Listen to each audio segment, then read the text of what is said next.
Are you recording me? There we go. Okay. Let's see. I got my good friend Samuel Clemens here. AKA Mark Twain. Mark Twain. Biatch.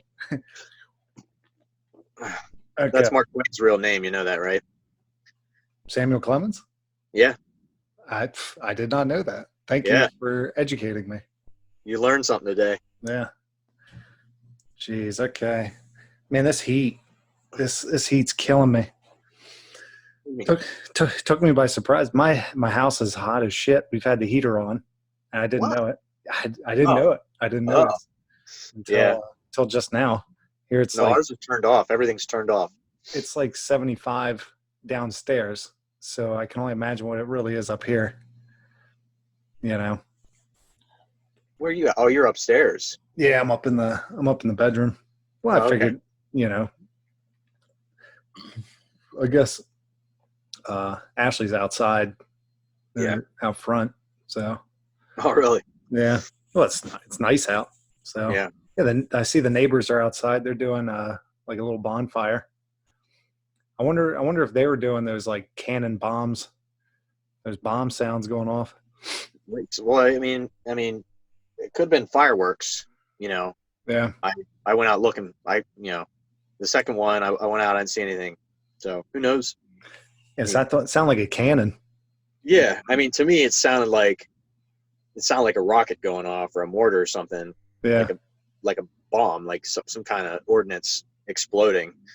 So it was probably a fireworks. That's why we heard it twice. If it was like a one-time thing, all right, whatever. Stuff happens. I was thinking, how people have like natural gas leaks and like their house explodes, like it's so pressurized. Yeah, like I was like, that was my initial thought. I was like, wonder if someone's like house exploded. Yeah. But then, you heard it a second time, so it was obviously intentional. I remember growing up. That's what I don't know if you're familiar with Hummelstown and all that. Mm-hmm. There's a restaurant there called Rosie's or East End. Okay. And I guess they had a gas leak or something. Blew the whole damn building up. Yeah. And it felt like an earthquake. I guess my mom was working at another building, maybe like it was just across the street. Mm-hmm. Shook, and then even the windows and the doors were rattling from it. And I think you remember what year that was? Probably 2009. I kind of remember that. There was a place there that blew up. There was a place in Elizabethtown, I think, that blew up. And then I remember growing up in Chambersburg, same thing. Yeah. Someone's house just exploded. Yeah. Yeah, I remember that. Yeah, Hummelstown, yep. Yeah, hopefully that never happens. I don't want to deal with that. I'm always worried about what is the hot water heater? You ever hear about that? Yeah, like it shoots up through overpressurizes. And, yeah. Well, some of them are built with like pressure relief valves in them. Yeah. But and then some of them, like as an extra thing, they put like an overflow tank for extra pressure above it, like an inline tank. But I know yours doesn't have that. Mine doesn't have that. So like if the safety valve fails, it's possible. But I mean, it's in the basement. Like I'm not too worried about it. You know what I mean? Well, I guess some of them blew up through the whole house in some way. Yeah. What is what's above your family room? Me right now. Well, you know what though? I mean, you're good. You got that big heavy bed there. You know what I mean? Yeah, I guess so. It's not going the whole way through everything. It's I'm pretty sure it's literally right where I'm sitting. It's right below me. So, hopefully that does not happen today. You're in the hot seat. Yeah. So what do you think about the whole what do you think about the whole coronavirus crap now? Oh, I'm done with it. I've been long done talking about it, and now the wife's angry with me because she's upset and she wants to vent, anxious and angry, like really angry, and she just she's trying to express those feelings to me, and I'm just like, I don't want to hear it.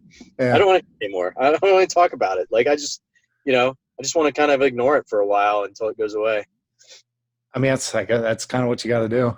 You know? Yeah, I mean, that's the only thing like that helps me keep my sanity, because Yeah. I'm not a worrier. I don't worry about anything really.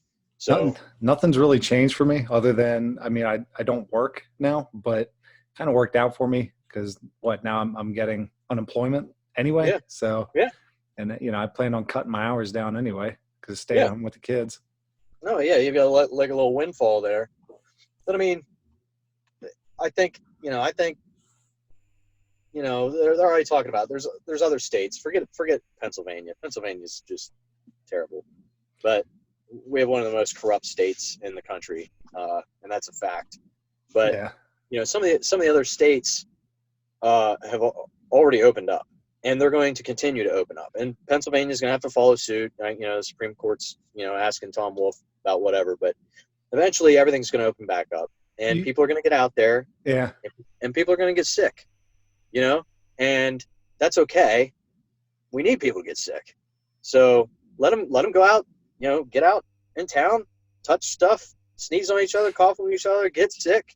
You know what I mean? Yeah. And build up those antibodies. And then before you know it, it'll be fall, and the virus won't go crazy anymore because it will work its way out through the herd. You know what I mean?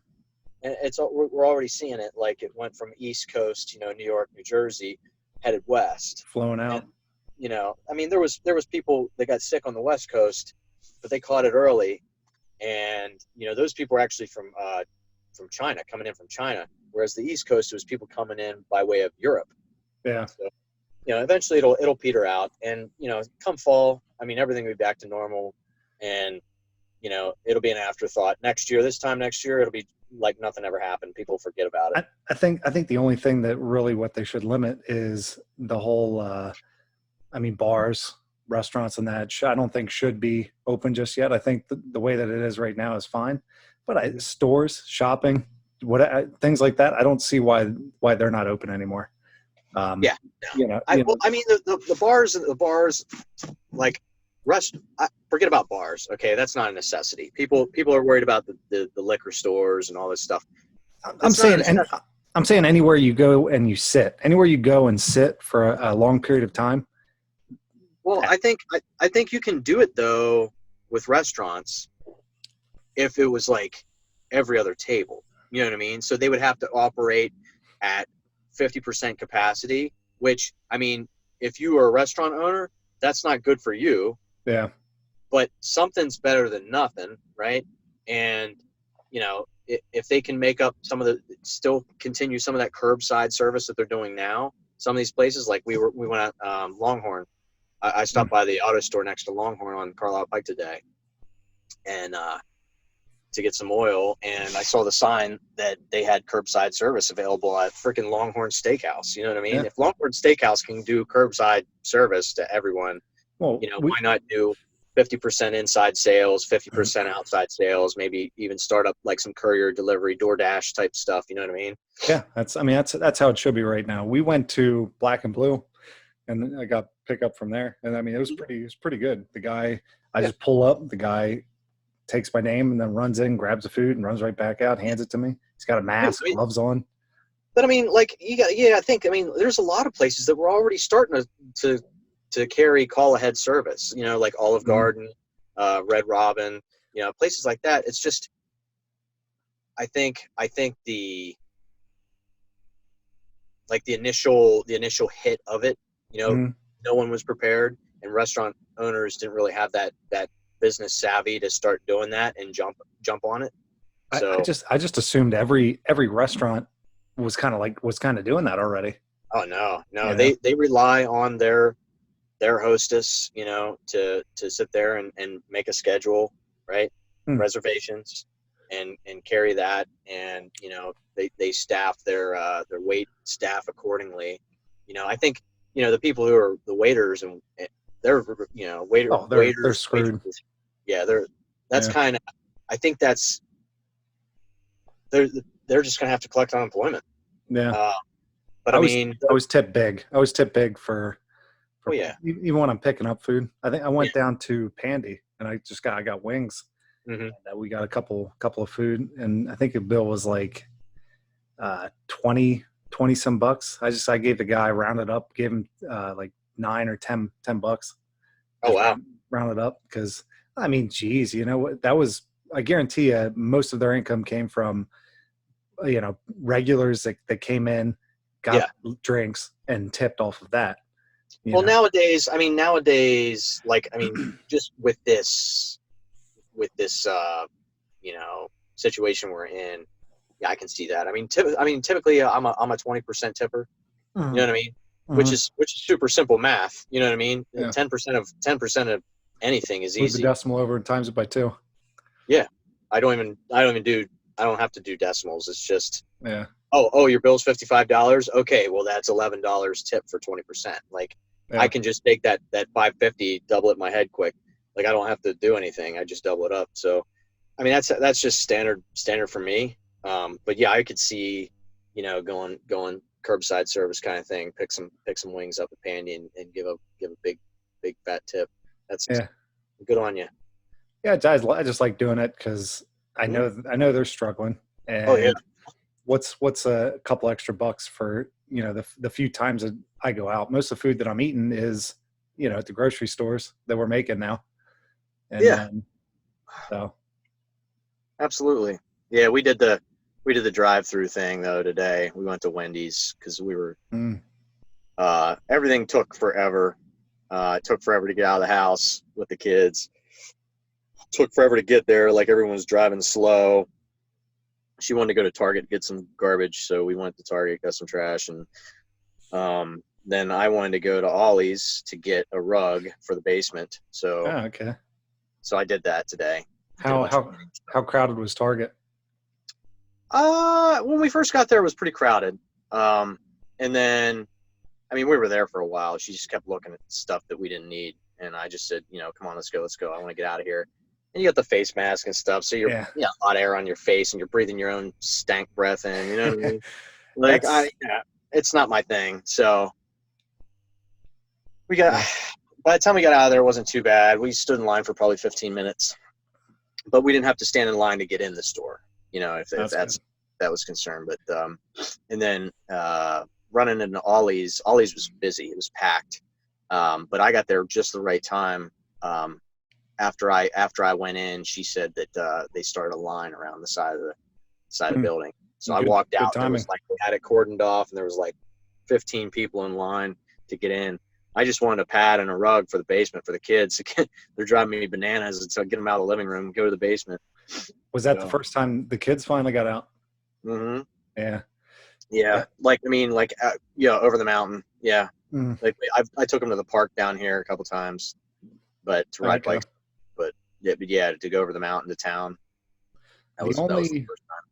The only places I think I've been out so far is McDonald's for the kids. I did that. Pandy, Sherman's Creek Inn, and just today I went to Rite Aid. Had to get some Pepto for the leftover wigs that I ate today. I've done several like local trips within Shermansdale. When we did the McDonald's trip a few weeks back, I ran up to Newport for that because either way it's 20 minutes. Yeah. So I was like, I'll just, instead of going over the mountain where like all the cases are, I'll go 20 minutes up into Perry County when we only had, like, this was at the time, I don't know, it was like 10 cases in the whole county. So I wasn't too concerned about it. And when the whole quarantine thing started kicking off and everyone was looking for toilet paper and stuff, and me and my buddy were talking about, you know, possibilities of like how society would react, right? And how like people would, you know, storm the stores and empty the shelves, and then eventually people start getting desperate depending on how hard-handed the government was. I said, you know, you live in the valley, dude, you got to worry about looters. He was like, absolutely, I'm concerned about looters. And we're talking about ammunition. I said, yeah, I got some 40 cal. Freaking, I don't even have a 40 cal weapon anymore. He's like, dude, I just got a 40 cal. I want a 40 cal at a gun raffle. You bring it down, you know. So I took him a couple boxes of ammo, and while I was out, I was going to run by. I ran by a couple stores to check for TP for her and Lysol wipes, all that garbage, and then I ran down to Turkey Hill to get some smokes and pull some cash out of the ATM because I didn't know. You know what I mean? You never know. It's good to have cash on hand. So yeah. So, I mean, that was at the beginning of all this. But, yeah, I mean, this was the first time, today was the first time I went over the mountain and went down to the Carlisle Pike, any of the shopping and stuff like that. Like, before that, like, the last time I was down that way was March 5th, almost 2 months ago. Yeah. Almost 2 months ago. You know, that was the last time I was in the office. It's weird going out because, I mean, yeah, you have to wear a mask now. Yeah, everyone's. And that's bizarre that's the new norm. I went into Rite Aid. I think maybe me and one other person were in the whole store, if that. Went in there, grabbed what I had to get. Then I'm like, well, this is the first time here. I kind of looked around, got about that close to buying some cheap kid golf clubs. let the kids hit some golf balls or something on the land. But I didn't. Thank God. You know, whatever. So I just got it and left. Came back home, and that's about it so far. But well, she's asked me several times to go to Rite Aid or Dollar General, you know, stuff that we need for the house, for the kids or whatever. Yeah. That little Shermansdale grocery store, the IGA. Yeah. I have no problem. You know, I'm just careful. You know what I mean? You go in, you cover up your face, you know, whatever you get, you wipe everything down with your Lysol wipes or whatever, and sanitize your hands. But I had to go over there to get pills because I had poison. You know, I took steroids for that. I had to go over a couple times for a couple different prescriptions to pick up. See, I'm not as, when this first started to come out. Yeah, I was, you know, washing my hands every time. My hands and knuckles were bleeding. It was horrible. Hand sanitizer. Didn't want to touch. Didn't want to see anybody. You know, now it's gotten to the point where I'm just like, look, you know, our wives are nurses. They're in the medical field and everything. If we're gonna get it, it's gonna happen. Yeah, I'm just cautious. I don't want to be responsible for getting someone else sick. Yeah, I hear you, but I really don't care if I get sick. You know what I mean? Like I feel like I would be fine just because I'm pretty somewhat healthy. You know, still somewhat young. I'm not old yet. It's what 55 plus. Health issues is you know, pre-existing health issues. And I think the other ones are like the ones that get like a big viral load though too, like the guy who's like a bus driver. You know what I mean? Yeah. Like he's just getting hit with freaking sick people from the city all day. And so people like that, yeah. But I mean, like us, because we're not around anyone. You know, someone coughs on you, you get some of the virus, but it's not a big load of virus. So it's just like your immune system would fight it off. Well, that's what it is. I guess it's the longevity of how long you're around someone with it is what makes it worse.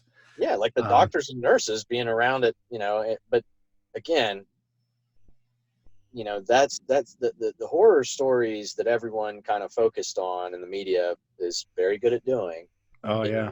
Is finding someone who's, he's 28 years old. He's perfectly healthy, young doctor or nurse from New York. Yeah, New York City, like ground zero of like the most sick people in the entire nation. Yeah. Yeah, I would expect the person who's in the ICU. It's not like they were like on some cardiac, you know, unit and they were exposed to one patient, got sick and died. It was they were like in the thick of it, and they got sick and died. But my boy Christian, his mom is a nurse in New York City, and she's like in the emergency room and stuff. She was exposed to all this stuff. Like she's in the thick of it. She got sick, didn't die. You know what I mean? So it's just like, I think it's, you know, yeah. She's old too. I mean, I don't want to say old, but she's well, he'll be 40. Older than 55. Oh yeah, she's 60 couple years old, man. She's probably 63. I bet she's 63. Yeah. Yeah. I do not think it's to the level where at this point, I think it might have been bad. I don't think it's bad, the fact that we quarantined and everything to the limit and the level that we're at, but to continue it now, I think it's now we're getting to the point where it's starting to really mess with the economy and mess with people. I mean, my God, how many domestic disputes, you know, yeah. How many different issues like that mental health issues because of this now. Dude, my old lady's like hating me. And I'm like, I didn't even do nothing. I just said, I don't want to talk about it anymore. And she's like, oh. Well, I mean, look, the way it is now, you kind of just got to roll with it, and you can't fight it. You just got to accept what it is. And you know, when it's more draining and crap like that, it's what do you expect? You know. I want to see how I could configure this thing.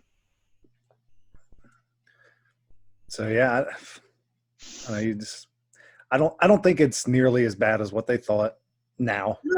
No. I mean, you know, they said the initial numbers, I think they were like, what they say, like 100 to 200,000 that they were expecting deaths, like 100 to 200,000 deaths. Yeah. Like a few million cases. Like, come on. You know, what's the death toll now? Like 50,000? Well, it's even kind of messed up, skewed, where, you know, if someone died from a heart attack, and because of the heart attack, then they get tested from it, and it turns out that they had symptoms or they did test positive. Yeah. Then they're claiming that as a COVID-19 death. Yeah, that's bullshit. I mean, you can't do that. Well, then it's that the hospitals are doing that to gain money. Correct? Well, it's not the hospitals asking for money. It's the government. It's the states. Yeah. The states are requesting FEMA to fund them. I thought to fund them, federal aid, you know, whatever, right? So, yeah, PPE, whatever. So, yeah, it would behoove the governor of Pennsylvania to try to overestimate the numbers and how bad it was so that they could get more money in their coffers to do whatever they want to do with it. You know what I mean? So what do you think, conspiracy theory wise, why do you think Governor Wolf's continuing to do this then? I mean, I wouldn't say it's a conspiracy theory. I wouldn't say it's I would say, you know, realistically it is for the money and the control. I mean, if you want to talk about conspiracies, you know, what someone would call a conspiracy, you know, him trying to run home his personal political initiatives in the latest, you know, funding bills, that's not a conspiracy. You could see him do it. Like he was like saying like, hey, the state needs relief. We're going to have relief for businesses and workers and people in the state. You know, I want to pass this law, but I'm going to put my own stipulations in, my own political aspirations and my wants and needs that are superfluous, like have absolutely nothing to do with, dude, we need money. People need to go back to work. And he's like, well, I want to, you know, do this for education, start education, charter school, you know, whatever it was, you know, I can't remember. I'd have to look it up and read it, but he definitely did. I mean, and he's just taken advantage of the situation. And there's other states that have done it. Virginia, in like the middle of the night, passed some kind of anti-gun law, you know, and they just had a couple months ago, they had that huge rally, like the Second Amendment rally in the Capitol. They were like, you know, and like in the middle of the night when no one was able to go to the Capitol and protest, they passed a measure to limit, like, I don't know, to add like some kind of background check or something, whatever it may be.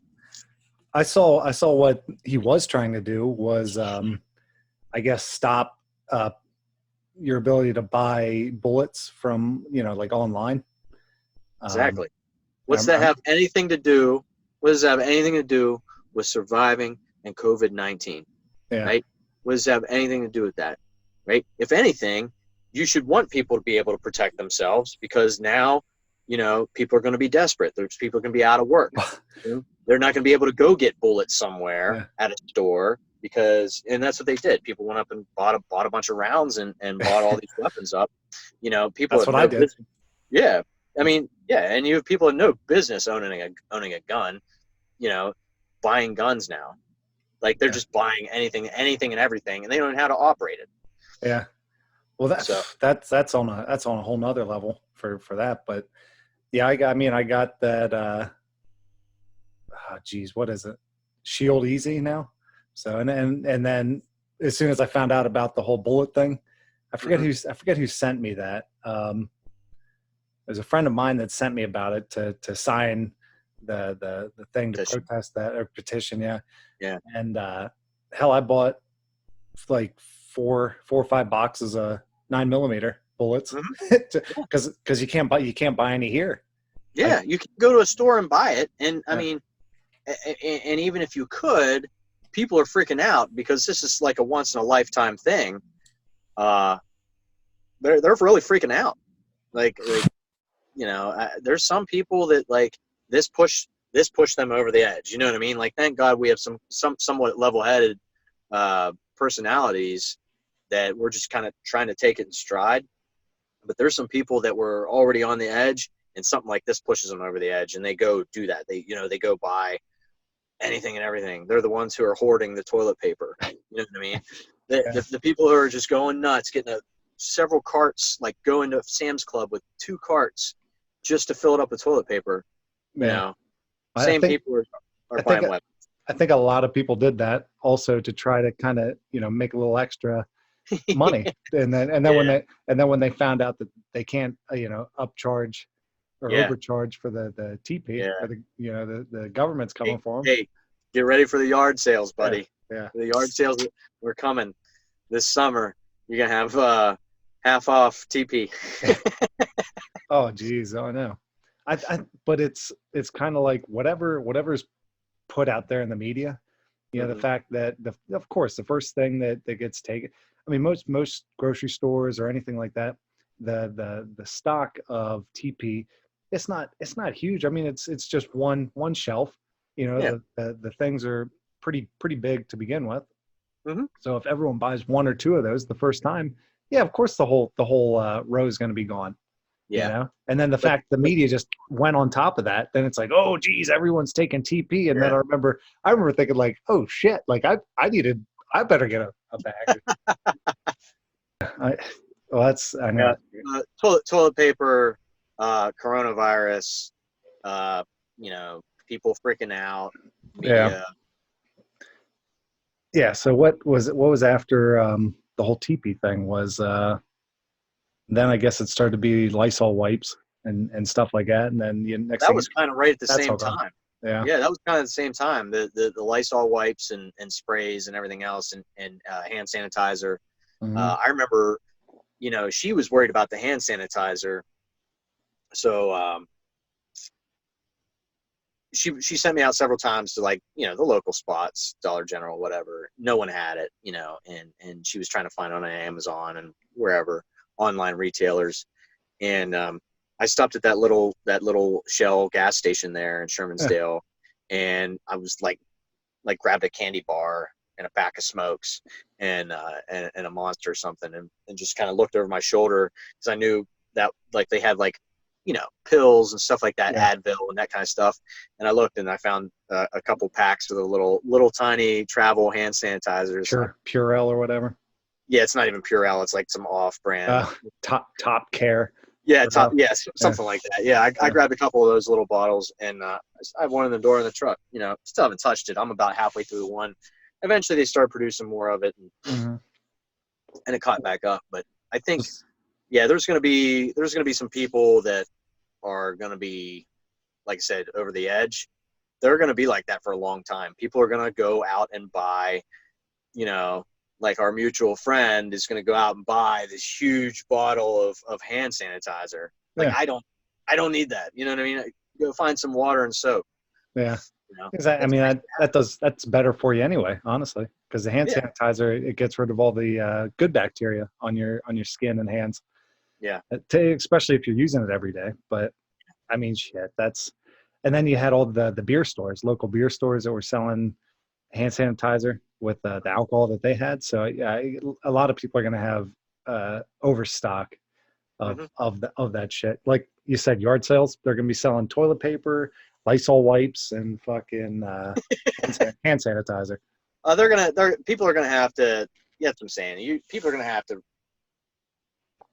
I think they're, like I said, this is going to stick with some people forever. It's just set them over the edge, and this is how they're always going to be. There's going to be some people that are just always going to have masks and shit like that. You know, the doomsday preppers of the world, right? There's going to be people like that, but the majority of people are just going to just kind of chill out and let it ride and return to normal. And you're not going to see, you know, these big shortages of TP and Lysol and all that kind of stuff. You're going to see that stuff come back on the shelves, and there's going to be tons of it, and no one's going to think a second thing about it. No. I'll tell you the best thing about this whole virus issue, but granted I'm not even driving, is the gas prices are finally great. I mean, so that's a double-edged sword, man. I think it was like $1.87 what I saw down over the mountain today. Yeah. Maybe it was $1.81. But anyways, Shell was $1.95 and Uggo was $1.85. Yeah. Okay. So it's cheaper over the mountain. I mean, you're paying a little bit more for convenience out here, but I mean,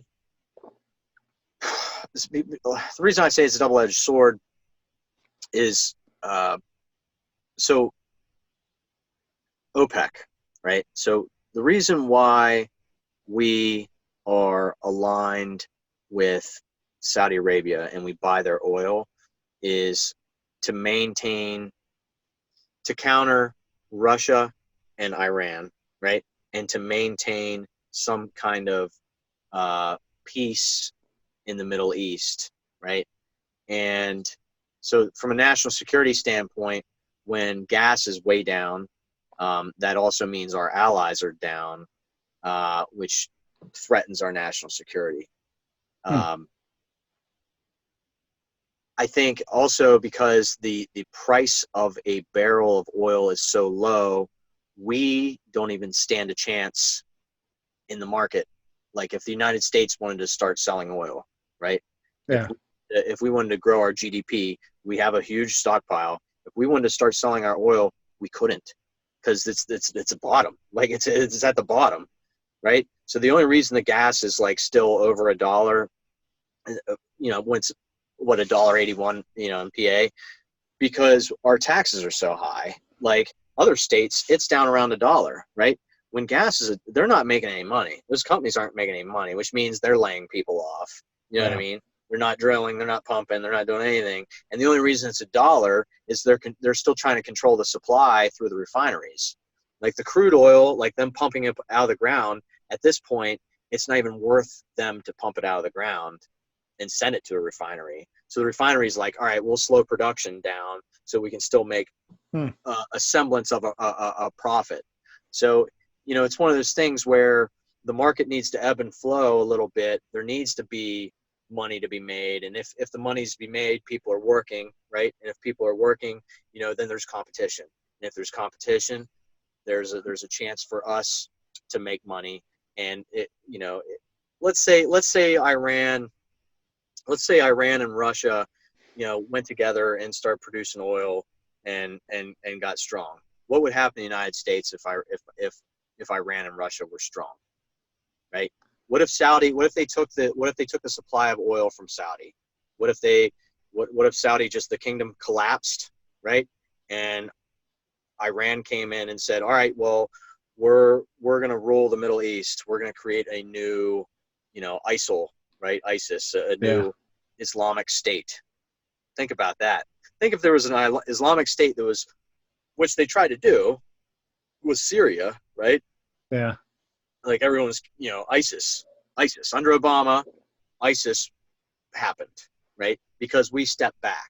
That's what happened. So it was like, okay, Al Qaeda, we'll kick your ass, and we kicked their ass, and then we stepped back, and when we stepped back, ISIS came in and replaced them, and then ISIS got strong and started like chopping people's heads off. You know what I mean? And then all of a sudden, like, people are running away from Syria, running to Europe. Like it's an important strategic initiative for us to focus on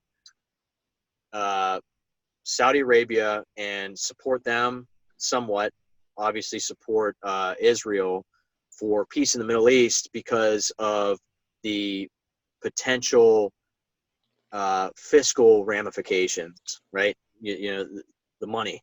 It's all about the money. Money is all about, like, people don't understand that the economy is 100% tied to national security. If we're not financially strong, we're weak. You know, we're opening ourselves up. Which is happening now. Exactly. Yeah. That leads you into, what is it, 20% now? 1/5 of the American workforce is on unemployment. Yeah. 20%. Yeah. I believe it. That's a lot of people, dude. That's a lot. We have 330 million people in this country, right? Let's say half of them are working. So 165 million, right? But for argument's sake, let's make it simple. 100 million people. Let's say there's 100 million workers. 20 million of them are out of work, living off the government dime. That's a lot of money being lost. Well, you know what the majority of Americans' jobs are? Is retail and sales. That's the majority of American. I don't know. Jobs. Yeah, I don't know. That's something I don't know. I would have to research that. I have to read a little bit more on that. Yeah. I know we've lost the manufacturing sector. We've lost a lot of jobs to Southeast Asia. You know, we've lost Indonesia, Vietnam, China, you name it. It's cheaper. They can pay the workers cheaper. So, you know. Yeah, and you know, when you're talking about those types of products, those types of goods, you're talking about stuff that's consumable. It's something, use it and throw it away. It's not durable. Like, the United States still makes durable goods for the most part. You know, we still make washers and dryers. We still make airplanes. We still build ships. We still build trains. You know, the automobiles, the major auto manufacturers in the world are still, you know, the big three, essentially. You know, Ford, GM, and Chrysler. So, you know, China doesn't have that. China has. You forgot Tesla. Yeah, Tesla. That guy's a joke. You forgot Tesla. Yeah, that's a joke. No one gives a shit about the environment right now. No one gives a shit about electric cars, or, like, they're just trying to live. You know what I mean? Like, it's like, forget about that tree hugging shit. Forget about, like, taking care of polar bears. Yeah. Let's focus on making sure I got food on the table and TP. You know what I mean? Well, now what? Because of this whole virus and quarantine and everything, the whole ecosystem and everything is kind of bounced back, and different things that I've read about that. No, yeah, I mean, the world, the Earth, is healing itself for sure, because we're not polluting it. Absolutely. But so I mean, that's a positive out of it as well. Like, well, you know, remember there was a big hole in the ozone? Yeah. It's not there anymore, because we banned ozone depleting substances. And so, you know, the Earth heals itself. Yeah. And, so we're not putting that chemical up in there to cut holes in the ozone. So there's no holes in the ozone anymore. So, I mean, it makes sense. I mean, I'm hot sitting in the truck. Yeah. Some airflow. There you go. Just open the doors a little bit. Yeah, that's what you got to do when you got kids. Yeah. Hey, I hear you. I hear you pretty well for you using your phone anyway. So it's. Oh, it's back to that Droid conversation. Android versus iPhone. I mean, dude, it's everything. It's iPhone, Apple versus, you know, Android, Mac, or whatever. Then you got Xbox versus PlayStation. Mm-hmm. You got, I mean, Comcast versus Verizon. There's it doesn't matter. Even if one of those is better, doesn't matter. Everyone's still going to pick it because of a team. I'm always going to pick Xbox because I have more friends that play it, regardless of the fact if they have shit games or not. I will always pick it. Okay, you know. And well, I mean, I guess, yeah. I mean, you got to, if you're into online gaming with your buddies, you know, you're going to go with what everybody else is going with. You know what I mean? So if all your friends were using PlayStation, you'd be using a PlayStation. Well, it was when I started playing games and that with my friends, we were playing Halo and Xbox. So it just kept going from there. Can't go back. I don't know. Can't go back. I don't know nothing about none of that stuff, bro. Like I said, I was playing freaking Nintendo and Sega Genesis when you're in your underoos. So what do you think? What do you think about for this whole coronavirus issue for the election now? My God, I mean that's been kind of put to the side. I don't hear nearly as much about Biden at all. I mean, every once in a while you're watching TV, you see. I guess it's a pro or anti-Trump thing. Most of the ones I see is honestly, China gave us this virus. And, they say what the saying is, that bad publicity is better than no publicity. Yeah. Right. So, you hear the Great Pumpkin's name all the time, everywhere. Right. And so you have, a polarizing figure, and you have people over here on the left that are always going to hate him no matter what he does. I mean, if he was the savior of the earth, he shot up a nuke to blow up an asteroid before it hit the earth, they're always going to hate him, right? Yeah. And you have the same token, the pendulum swings the whole way over the other way. People on the right, it doesn't matter what he does, they're always going to like him, no matter what. You know what I mean? Yeah. So you have those extremes left and right, and then the rest of us are kind of, towing the line in the middle for the most part. I tend to lean a little bit more right, but I think the people in the middle are going to look at, where's Joe Biden? You don't hear him, you don't see him. It's just like, well, that's not the kind of leader we want. Yeah. We want someone who's going to be out there, in the public eye, taking a stance, providing some kind of direction, guidance, leadership. And it'll be interesting. I think it'll be interesting to see who his running mate is, who he nominates or who he picks as his VP. Yeah. Well, I think, in elections past, you kind of knew what was going to happen when the candidate said, when John McCain came out and said Sarah Palin. I was working at TMI. I walked in to the break room. I was like, election's over. McCain just lost because she's a buffoon. And people, God forbid something happens to that old geezer. And then I didn't like him anyways, but God, something happens, and that's who takes over the country, like this freaking moron. You know what I mean? So, I think it'd be interesting to see who the vice president is. And like, people are like, oh, Joe Biden's old as shit, he might just die in office, we'll be all right because Cory Booker is, whoever, what I mean? He did say female, and yep. I was either you or Devin, I thought that he said black female is what he said, or Kamala Harris. Yeah. So I mean, Kamala Harris. And then there's other people that are like sitting there like on pins and needles waiting for him to say Hillary Clinton. I read something about that today. Why? I mean, why would you? I guess because it would like get those votes, those people, the female vote, or. But she did it, with against Trump, and she lost. Of course, she would lose again. I think you're way better off picking the other person than Hillary, honestly. No, yeah, I agree. But what I'm saying is, it's to the point of she would generate more noise and energize the base, right? Because she's a popular name, she's a big name. Sure.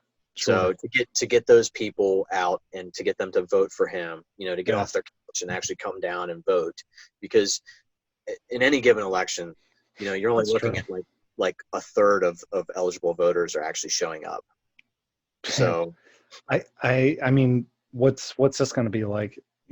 I can't wait until they do their debates. I can't wait to hear that and see that on TV. That'll be interesting. Trump will destroy him. Trump's he's a master troll. That's what he's good at. Yeah, he's good at talking smack.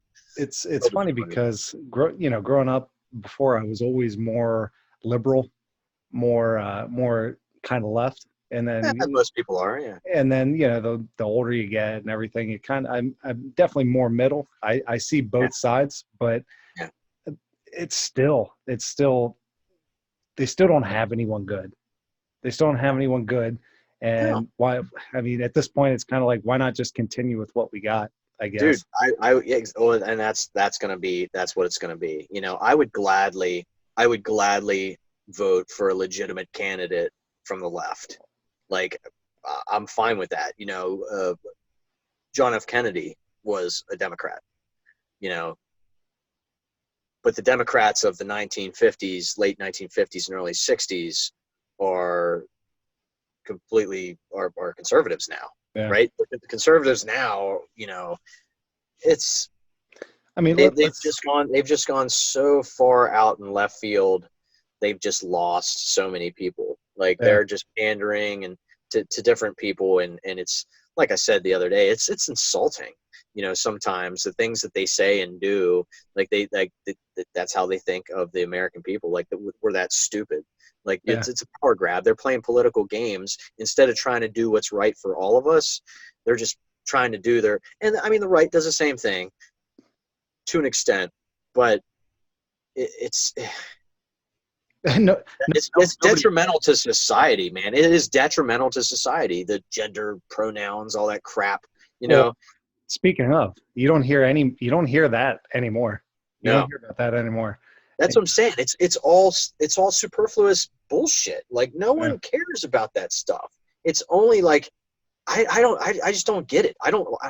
Left is losing a lot of people, has been losing a lot of people for a long time, as they go just so far to the extreme. Whatever happened to just like, hey, I think this problem can be solved with government, right? Hey, I don't think that can be solved with government. I think it could be solved with business. Well, how about we come to a compromise? We'll give it a little bit of government help and a little bit of business help, right? Let's work together. People aren't doing that anymore. It's just stalemate. This gets back to my thing about, Android or Apple or, Xbox or PlayStation. It doesn't matter of the facts. It's the team name that everyone is, that idiots are going to pick. It doesn't matter. It doesn't matter. Well, I mean, there's going to be idiots that pick, but then you're going to have people that aren't going off the team. They're actually going to look at the facts and look at, like, try to study history and try to, study statistics, statisticians. And I mean, statistics are only as good as, like, what you put into it, but people are going to try to look at something logically and come up with a conclusion.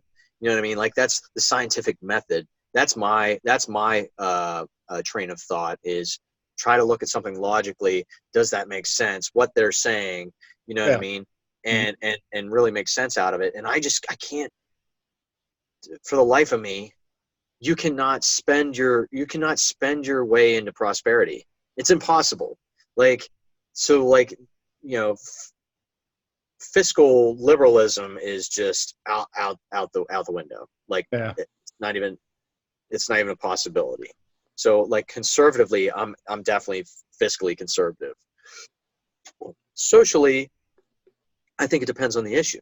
I really do. I think everyone has their own opinions and leanings, and I always fall back on the constitutionality of it. And people when they reference the Constitution, they're like, oh, here's this piece of paper that's antiquated and da-da-da-da, and they're thinking that it's a piece of paper that grants you your rights. But there's nothing farther from the truth. That piece of paper is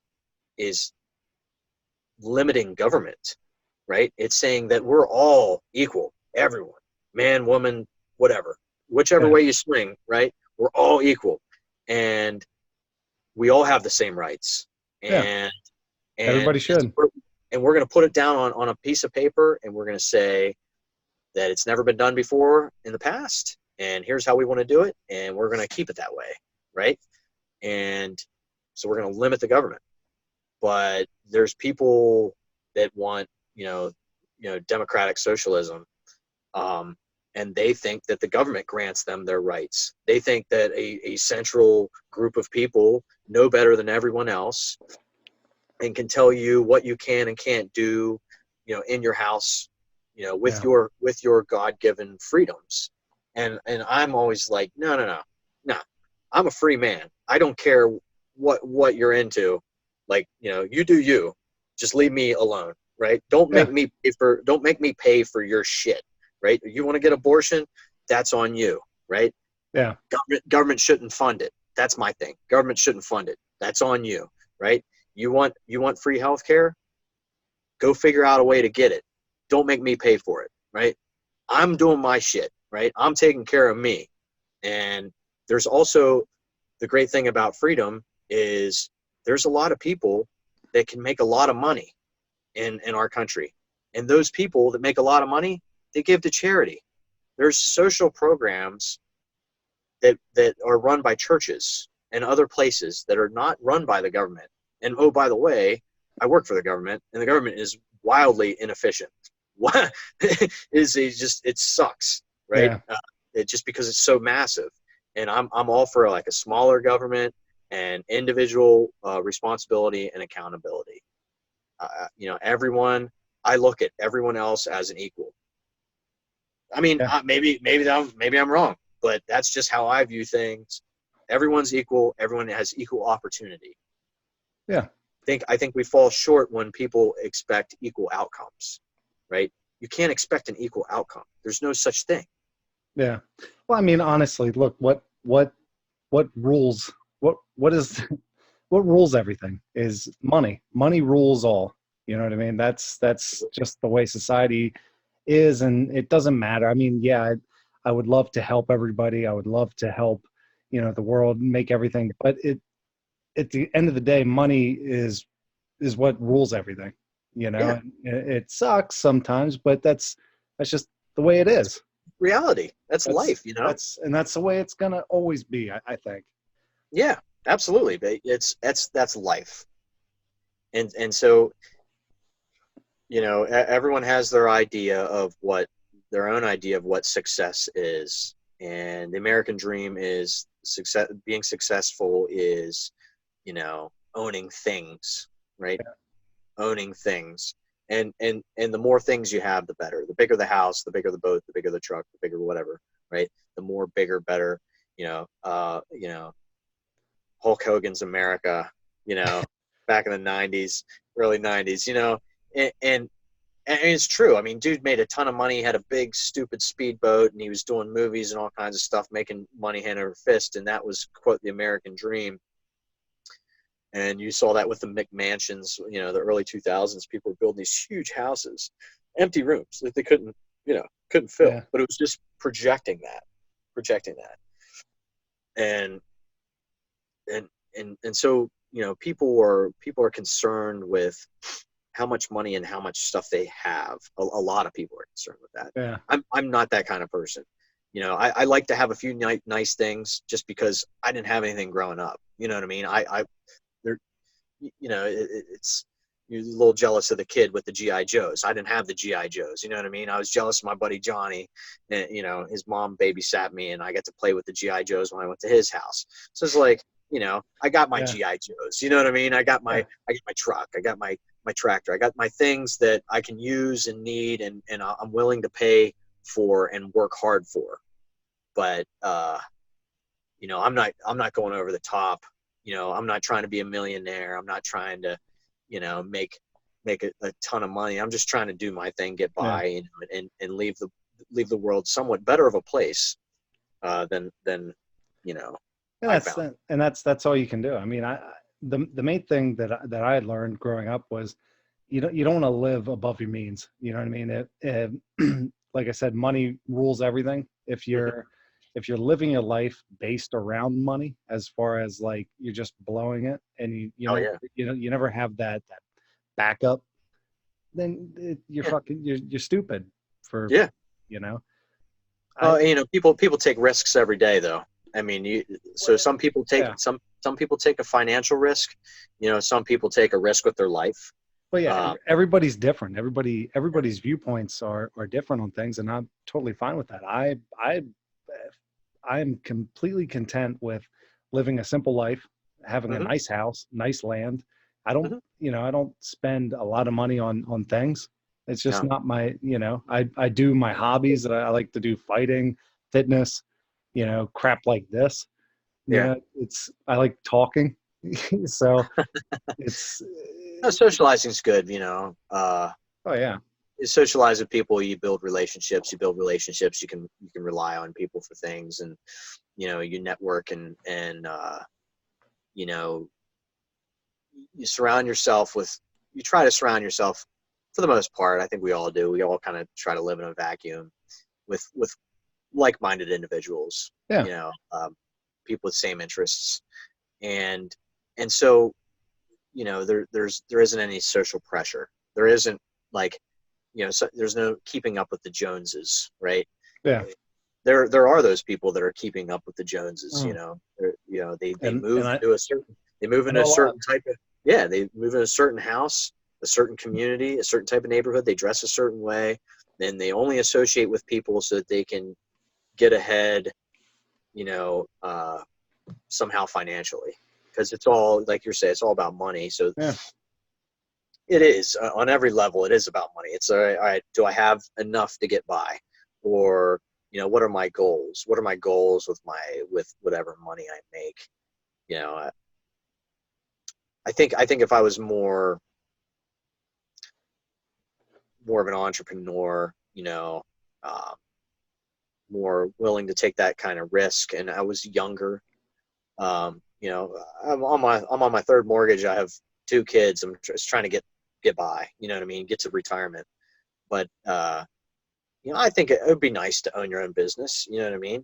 I wouldn't expect to be the next, whatever, Warren Buffett, Steve Jobs, any of those guys. But it would be nice to be have your own thing, and be kind of in charge and control your own world, not relying on someone else. Yeah. See, I mean, it'd be nice. I've always thought that I want to live the most stress-free that I possibly can. And let's be real. I wasn't really going to go to college. It was either go to college or do military for me. Yeah. And college wasn't working out right, and I ended up, I like fitness. I knew I wanted to do something in some sort of health or fitness. So I just went to. So you're into fitness, eh? So I ended up doing massage because I'm like, my God, what's the most stress-free, laid-back, easygoing job? Massage. Doing. I mean, shit. That's easy. It's just, that's just how I am personally. I always. It's. I mean, I wouldn't say it's. I get what you're saying. I want what's your definition of easy, though? I'm stress-free. I mean, shit, it's seriously. Yeah, I mean, it's stress, you're not dealing with pressures of deadlines and stuff like that. Yeah. Yep. But, some people might say that, having to rub someone down for an hour and dealing with social awkwardness, you know what I mean? Having to deal with another human being that close and personal would be stressful. Yeah. See, for me personally, it's not an issue. I like to talk, and I am sociable enough that's not a problem. So I mean, as far as deadlines and crap like that, it's the only issue with that is it's very assembly line for the type of job that I have, where it gets to a point where it's repetitive. It gets old. It's very repetitive. But you know what though, dude? That's everywhere. Honestly, that's pretty much, once you learn your job, you're just doing the same things over and over and over. I mean, my goal was honestly to have a nice house, nice family, have children. Ultimately, I don't want to have to work. Nobody wants to work. I feel.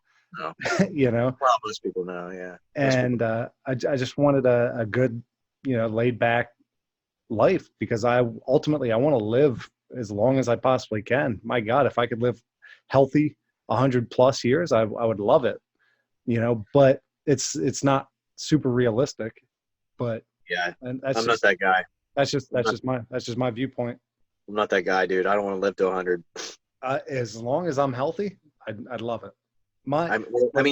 That's my viewpoint on the afterlife is completely different from yours. But here's the thing: when you get to 100, you don't know nobody.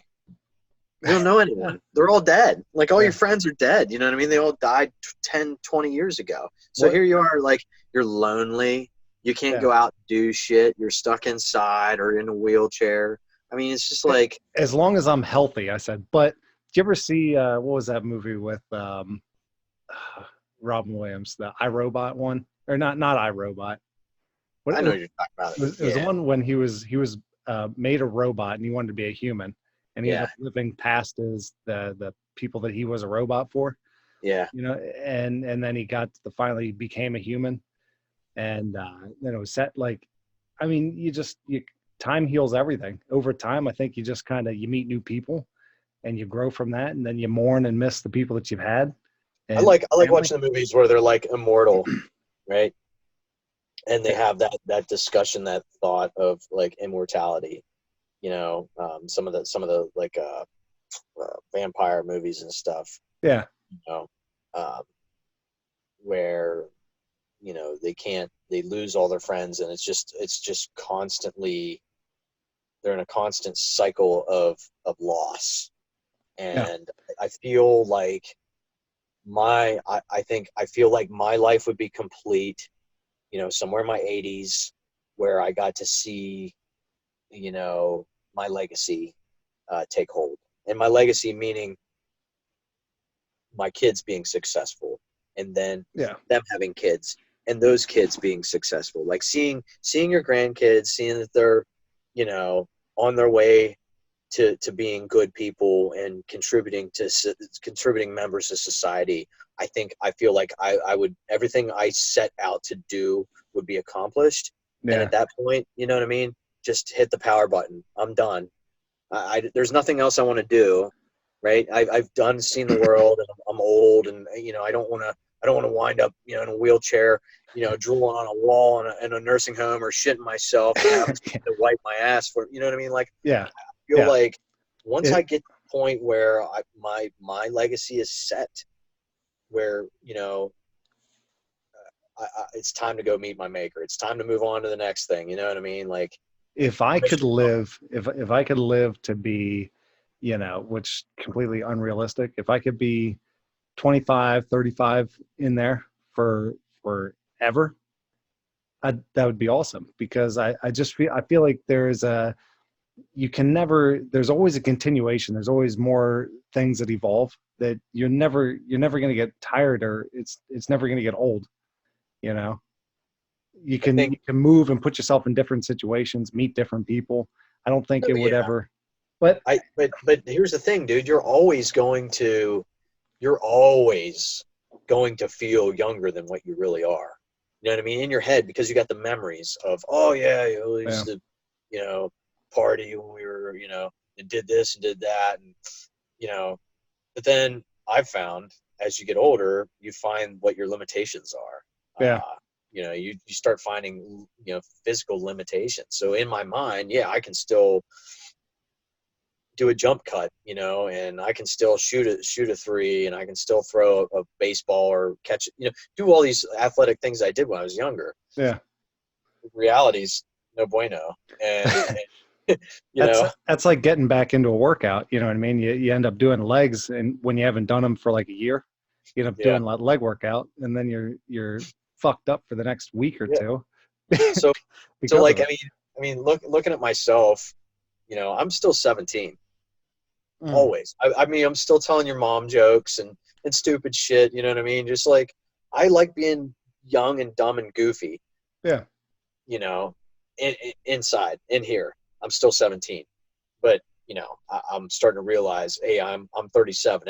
I'm 20 years older, and it's really, I've started to accept that. So I think, you know, you'll be in your 60s and you're still thinking like you're 25, you know, but then you're looking around at everyone and you're like, oh shit. You know what I mean? I think for me, it's going to be, like what you're saying, but I think the older you get, you kind of lose memories of things in the past. And that's a huge reason of why I want to do this, is honestly just to talk and have a recorded session of stupid conversations and things that I remember. You know what I mean? Because I'll tell you one. There was, when I was younger, completely forgot about this. But when I was younger, I was on, it was like midget baseball. Okay. And I remember I didn't remember this until someone told me. Okay. But we were in the playoffs, getting ready to go to the finals championship, and we're playing this team. And I completely forgot that here I was up on bat. I hit a grand slam and ended up winning to go to the championship. Nice. You know, that was a you know, like a memorable moment. Completely forgot about it until someone told me. Yeah. You know? Yeah, I don't know, man. I think that's just how life is going to be. You remember certain things, but others just kind of get, you know, fogged in there. And that's why I really want to do this. Yeah, I mean, as you get older, there's definitely certain things, and you typically tend to forget the negatives, right? The negative things, you know, my mom died when I was 13, right? Yeah. I know there was times where, you know, her and my dad fought, and, you know, I know there was, you know, times where, you know, she lost her temper with me and screamed at me, and I know there was some bad times in there, but I don't really remember them. I only remember the good stuff. You know what I mean? And that's kind of, you know, I look back on my life, you know, and people, you know, well, look at you. You're looking back on your life. You haven't really lived yet. You're only freaking 37. I'm like, I've gone through some shit in my short time. It's relative. That's relative, yeah. You know. You know, I look back and you know, some of the things that I've seen and done, I wholly forgot about all the bad stuff. I only remember the good stuff. So I always look back fondly. You know, all my memories I'm very fond of, you know, oh, I remember playing T-ball. It was great. My grandparents were there and I hit a home run. You know what I mean? And, you know, in reality, you sucked. You only hit like 3 times the whole season. You know what I mean? It is what it is. You know what I mean? See, I don't know if I had some like crazy traumatic experience in my life, but I don't remember. I honestly don't remember that well, unless it's like certain key things. When I was in like 1st or 2nd grade and before that, I don't really remember things. No, I'm the same way. I'm the same way, but mine, yeah. I had several traumatic experiences in my life, so I think that's why I tend to I've lost like years. Yeah. There's only very little tiny like select memories of that, you know, early childhood, you know, like eating Oreo cookies in kindergarten. You know, we had Oreo cookies in nap time. You know, that's what I really remember about kindergarten. I remember the one time I got in trouble, literally had to stand in the corner and like look at 2 walls in this 100-year-old school. It's like, you know, I was like, this sucks. I don't want to do this again. So it was like that, Oreo cookies and nap time for kindergarten. And, you know, 1st grade, I kissed my first girlfriend, you know, or no, I didn't kiss her. I just had my first girlfriend, you know, for like a week, you know. Like 2nd grade, dude, the only thing I remember was Thanksgiving. We dressed up at like freaking pilgrims, right? Yeah. That was the only thing I remember from 2nd grade. Like 3rd grade, the only thing I remember from 3rd grade was doing times tables. Like that's all I remember, and learning about Betsy Ross. That's all I remember. It wasn't until like 4th grade, like I remember like some legitimate fist fights in 4th grade, and like really roughing some kids up. I had a bad temper.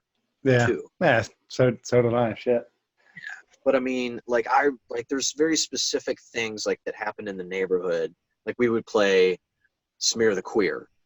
And I remember getting tackled into a cinder block garage and then thrown into a chain link fence, you know what I mean? And like really having a good brawl over that one. Yeah. you know, getting pushed into a basketball, like going up for a layup and getting pushed from behind midair into the pole, right? You know, and getting up and beating the piss out of that kid. You know, it's just like riding bikes through the neighborhood and fishing and like all these. I have a bunch of memories from like 4th, 5th grade, you know, 10, 11 years old, where, you know, we played King of the Mountain, King of the Hill. Yeah. You know, and capture the flag. And we were always outside jumping on trains and just being ruffians and stupid jackasses. You know, we should have gotten killed so many times. But those are the things that I remember. Like, those stick with me. When I was real little, I just feel like it wasn't important. Like, we just weren't doing shit. So, like, if it was, like, quote, traumatic, right? If it was, like, a fist fight or, like, I learned, like, a good lesson, like, hey, while I'm going off this berm on my BMX bike, I might not want to turn the handlebars so that they don't hit me right in the chest when I come down. You know what I mean? Like, shit like that. I learned life lessons because they were hard learned. Yeah. You know, or it was an adventure. So it was just like, it sticks out. Like, the one year we got a blizzard, we tied a rope to the back of this old, whatever, shitty car with a metal bumper. And I'm getting pulled through town. Sledding on it, yeah. Yeah, on a sled through the streets. You know what I mean? Like, how awesome is that? Like, that's like shit people write and put in movies. Like, we were living that. You know what I mean? Oh, like, yeah. So kids, could you see kids doing that today? Like, could you see, like, your kids doing that? Like, tying off to a bumper and going down the road? Yes no. And no. Yes and no, but yeah. I couldn't see my kids doing that. I remember for me, I remember I was telling a friend of mine this. It was some person that I work with, and I thought nothing of it. You know what I mean? I thought it was very normal that a lot of families had this issue, but my parents got divorced when I was younger, and I think it was around 1st grade, right around the time that I don't remember anything. Okay, and they got divorced, and I guess I didn't even notice, but my mom just ended up leaving. She just left and didn't say anything, just left, and I guess moved to Kentucky, and then finally, maybe within a 4 or 5 months or so, then got back into contact, and then, you know, my dad separated with her, and he was just like, look, I want my son. I don't care.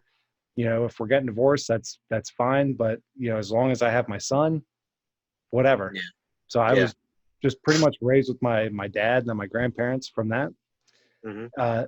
Growing up, I thought that was normal. You know, I didn't think anything of it. And then here she's telling me like, no, that's pretty bizarre. Like, that doesn't happen often. You know, that doesn't happen, you know, to families. I'm just like, oh, okay. And then growing up older and thinking from it, I'm like, damn, maybe there was some sort of traumatic experience that I've had from that made me just kind of suppress everything. Absolutely, dude. But I mean, so like perception is reality for everyone, right? So, you know, how you perceive that was your reality. Yeah. Like, this is the norm. Yeah. I saw it was normal, you know? Yeah. But then, like, as you get older, you realize it's not normal. Yeah. So then your perception changes. And when your perception changes, you know, whatever this reality is different from this reality. And you're going to have a hard time marrying those two up because of what was going on in your brain at the time. You know what I mean? So, well, that's where now I don't take anything, any bad relationships, any bad things that has happened in my life. I don't take them as horrible things. I take them, well, did you learn from it? Did you learn something from that? Yeah. Okay, you did. Well, then it was a good thing. You grew from it and you learned, you know, shit. I mean, my parents got divorced. They were married, divorced, okay, remarried, and divorced again. So hey, they gave the old college try, right? They gave it a second go. They tried it again, I guess, for the kids' sake again. But yeah, hey, it is what it is. You know? Yeah, I mean, people are in different situations every day, you know, and there's no like real book on how to live aside from the Bible. There's no real book on how to live, and and everyone just is just kind of trying to do their best. You know what I mean? They're just trying to figure it out on their own and find their way. And sometimes people encounter situations where they're unhappy or something has to change, you know, maybe a traumatic experience, like, you know, people lose their kids, their kid overdoses on heroin, right? And then they end up getting divorced because of it, because like now the dichotomy is different. You know what I mean? There's that social construct has changed, and the way each individual views the world has changed. So everyone's different, man. Everybody's got their own problems, you know. Well, everyone's. Speaking of that, my God, remember Watts, the kid that I was telling you about that I grew up with? His, I mean, he was always, he grew up, he was overweight. So he always got picked on for that. Okay. So he always had that issue, and his parents were overweight. So, you know, that's just how they fed him everything. And I remember his dad ended up getting into, I think he ended up doing crack or something like that. He got real bad addicted to that shit. Yeah. And then his dad got shady as shit, ended up trying to steal a bunch of money and whatnot from his parents, or from his my friend's mom. Okay. She was she had a brain tumor when she was younger, ended up resurfacing when my friend was going through all this crap. Mm-hmm. And he was mixing up with painkillers to kind of self-medicate himself. And he was he ended up taking care of his mom and everything like that, and his dad, because his dad was a drug addict.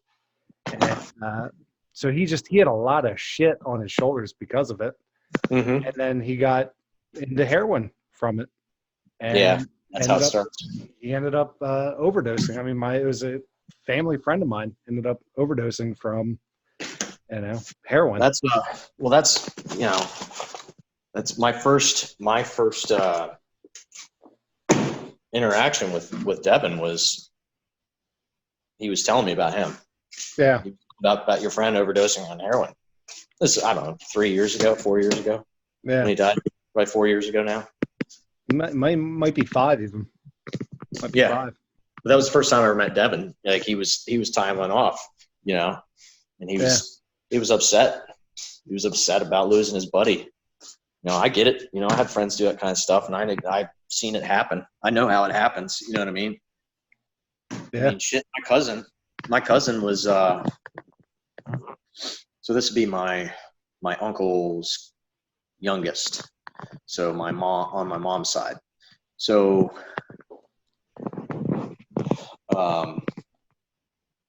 I was in the Marines at the time. I was 19, I think. I'm trying to think. It was the end of February. I just turned 19 like a few months before.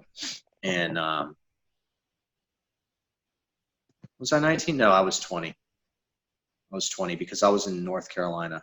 I got the call that she had done heroin and overdosed and died. She was 16. Shit, 16. Mm-hmm.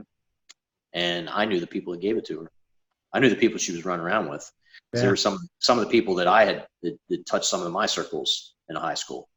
And the one girl there was 2 girls. The one that bought it was a year older than me. And the one that actually gave it to her, like helped her, put the needle in her arm, was a girl that I went to church with. It was on our church youth group. Yeah. So yeah, that was a big one. That was a big one. And, you know, I got the call. I was coming home. To I made 2 phone calls from North Carolina. I made 2 phone calls and found out exactly who it was, where they got it and everything, because I knew a bunch of people. Yeah. And I was coming home to take care of business, and I got a phone call about 4 hours into the road trip on an 8-hour drive. I made it in 6. I was hauling ass. I was doing like $120 up I-95 the whole way. I got a phone call from Ed Asbury, who was he was the spokesperson for the state police. Like if you would go to the outdoor show at the farm show complex or just the farm show, and they have the booth there where they're selling T-shirts and sweatshirts and stuff, he was the guy standing there, trying to recruit people into the state police. He was like their public relations officer for the state police, and he also happened to be my basketball coach of the church league I played in. And so he went to my church. He was my basketball coach, and he knew the girl. Like we both knew her from the church. And he called me. He said, "Hey, what kind of car are you driving these days?" And I wasn't going to tell him, but I mean, he could make a phone call or two and find out what kind of car I was driving. And so it would be on a Bolo. They would have it a Bolo. Be on the lookout for, whatever the hell I was driving at the time. I've had a lot of cars. Jeep Wrangler, right? Be on the lookout for a red Jeep Wrangler coming across state line. Yeah. And he said, we'll have a trooper sitting there at the Mason-Dixon line waiting for you. And we're going to be following you and watching you the whole time you're home. And they did. Why? Because he knew that I knew who gave it to her, and I was coming home to take care of business. Okay. So what did you say? He was police were watching you because you knew who the hell gave it to? So Ed Asbury, Trooper Asbury, was the PR guy for the state police barracks in Chambersburg. Gary Carter was the detective there with state police. Gary Carter was also my football coach, one of my football coaches. So it's just like I knew a bunch of and like there's some circles outside of the police force, like private security. Abraxas is in Chambersburg. Abraxas is like a juvenile detention center, and those guys deal with the state police a lot. And one of the guys over there also knew some of these people that were some of these juveniles, delinquents and shit that were selling drugs and stuff and got locked up in juvie. And he was also one of the football coaches. So like, you know what I mean? Like, so everybody kind of knows everybody. It's a big town, but it's not. It's like a small town. Everybody knows everybody. And I got a call, hey, we're going to be watching you. Don't do anything stupid. Yeah. So, that was probably good. Probably good for sure. Probably good for you for that then. For sure. Yeah.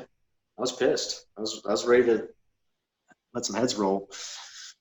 So yeah, that was my foray into.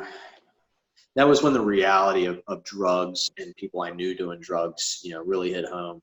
I had friends that were, doing heroin and shit. Bobby was living in a house on right on like a main drag, like Lincoln Way 30, with a bunch of other freaking people, doing smack, and I stopped talking to him. I had other friends go to jail. I had people, a lot of stuff happened. Yeah. And I stopped talking to him. And it was readily available down there just because of the intersection of all the different highways, 30, 81, 11, you're kind of centrally located right in the middle between Pittsburgh and Philly. You have DC and Baltimore not far away, New York not far away. It's like a crossroads. This is a bad area. It's a bad area for that shit. Yeah, sure. Whatever you wanted, it was there. Yeah, my the point for me was the first kid that I was friends with, that a lot of kids were friends with. I think I graduated 2008, so I think it was 2010, maybe 12, if that. This was the first kid that died from heroin overdose. And I remember a good friend of mine went to the funeral. He ended up doing I guess he blew a bunch of oxys or whatever, went to the funeral all fucked up. And I'm like, oh my God, like, dude, like he died from this. And you're going to go to a funeral where everyone's going to, like, I can already tell you're fucked up and you're going to go to a funeral like this. Like, and he went, it's, I think when you first do it, when you first do painkillers and all that, you feel great. It's amazing and all that. And then you're always so focused on that, and you're so focused on how that feels that you don't give two shits. You don't give two shits anymore what people think or how you look or act, And you can always tell, just looking at people in the eyes, really. You know? My boy Josh drank himself to death at 40 years old. Cirrhosis of the liver, right? 40, drank himself to death. And, you know, a bunch of us drove to Maine for this dude's funeral. Yeah. This is the guy that I told you about, was a running back for the University of Maine. Stephen King, like he grew up with Stephen King's kid. Like they all grew up in Bangor, Maine. And like, he's like a legend up there. And so it was a big funeral. There's a lot of people there. And probably 20 of us from out of state, maybe 30 from out of state. I don't know. I have to look at the picture, back of the picture. But there's a lot of people that traveled from all over the country to this guy's funeral. Yeah.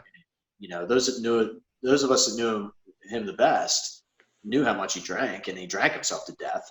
And this one cat, Adrian, rolls in from North Carolina, you know, wearing a sport jacket, you know, to the funeral, full of bottles of whatever, right?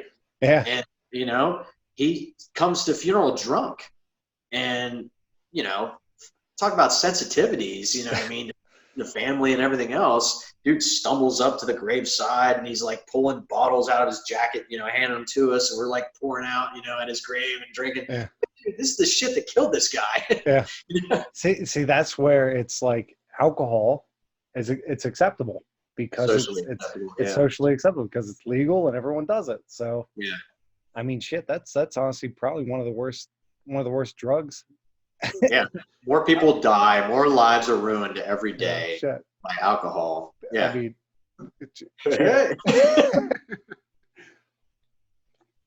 I don't drink excessively, but no. more people die every day from alcohol related, you know, instances than anything else. I'm sure of it. Yeah, absolutely. I'm gonna pause you here. I have to take a piss real bad. Well, so if you got to too, you might as well do it real quick. Right. I'll be right back. Well, 5 minutes. 5 minutes. Oh, less than that. Maybe like a minute and a half, if that. 3 minutes. Sure. 3 minutes. I'm just gonna piss and come right back. I'll be right back. All right.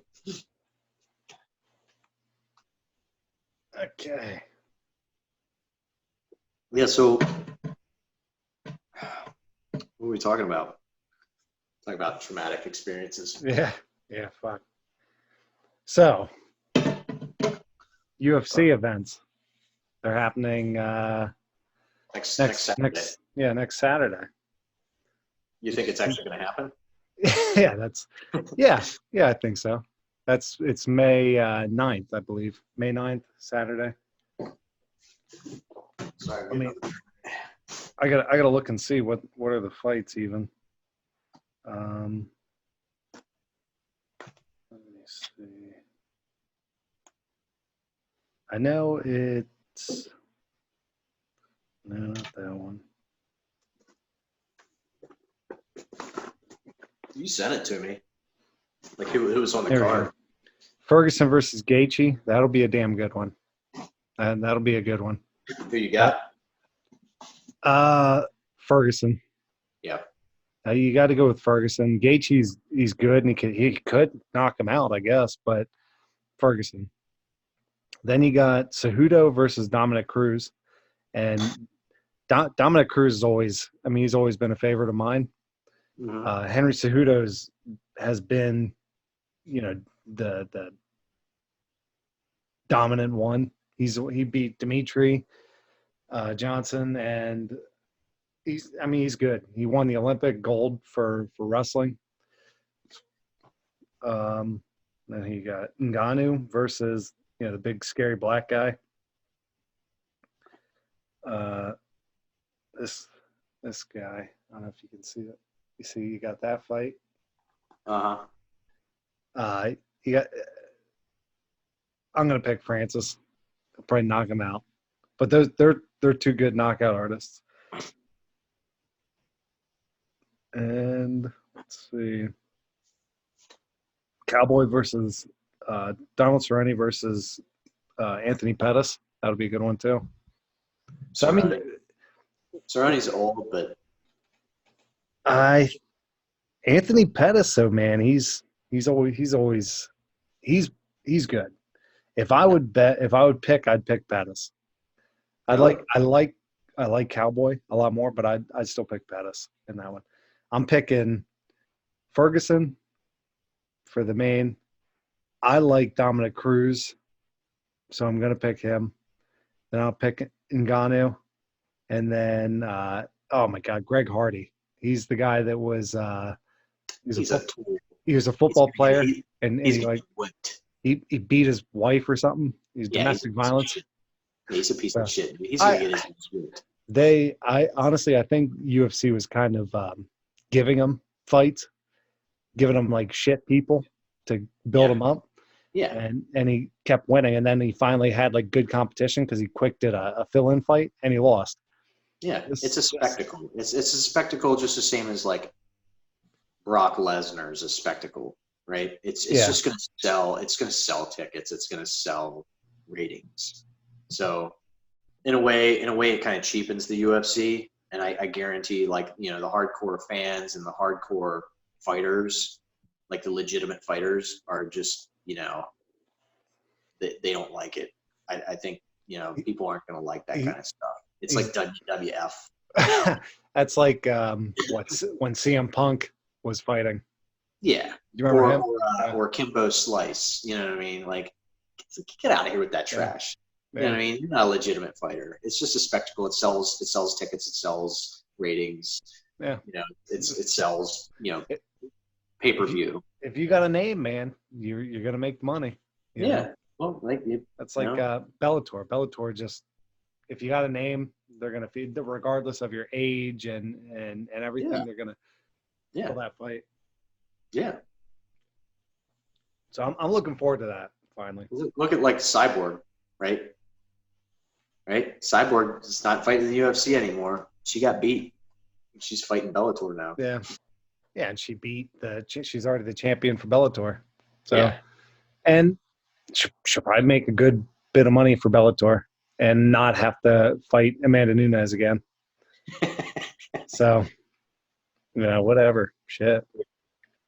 So since this whole the whole coronavirus now, I finally watched oh my God, what's the famous boxing movie? Raging Bull. I finally watched Raging Bull. I told you to watch that. Yeah, it was a good movie. Yeah. I looked at what was the other one? Apocalypse Now. Great movie. You got to pay for it. So I'm not at that level yet. Yeah. And then the other one that I looked at was the Deer Hunter. That's another great movie. And you got to pay for that. So I didn't do that. Well, I mean, so I ended up watching Rain Man and the boxing one. Definitely. So, what's his name? Tom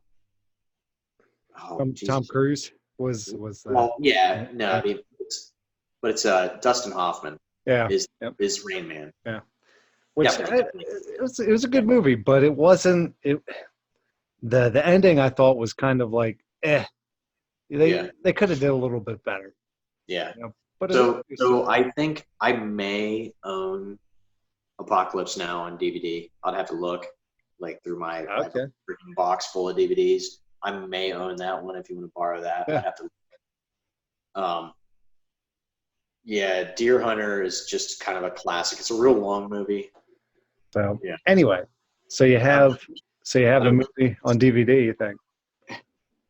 Yeah, I might have Apocalypse Now on DVD. I have a lot of movies.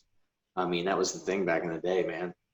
You buy the DVDs, man. Yeah, well, we had DVD players and we had Blu-ray players, and I just I that's the thing about my generation.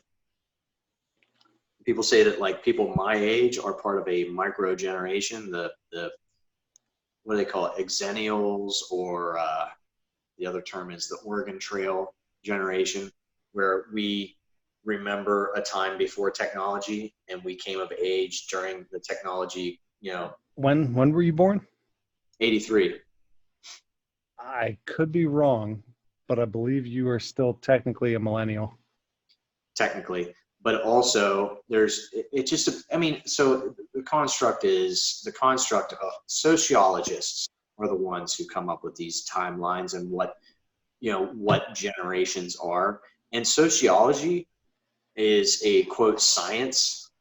They're studying, people, how people interact. Mm-hmm.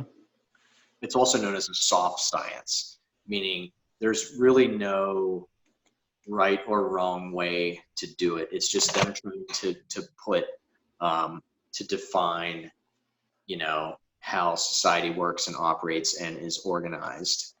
And sociology, psychology, that kind of stuff, the studying the human psyche and mind and interactions. You can't, like I said earlier about scientific method to prove something. Like you have, a hypothesis, and then you go through and you find factual evidence. Sociology, there's nothing factual about anything other than like certain times when society changed because of events, or technology. Yeah. So, some sociologists would tell you up till like 1982 or 83 could be considered Gen X. Most of them will say that it stops at like 81 or 80. But then like there's other ones who come in and say that there is like a micro generation between the end of Gen Xers and the beginning of millennials.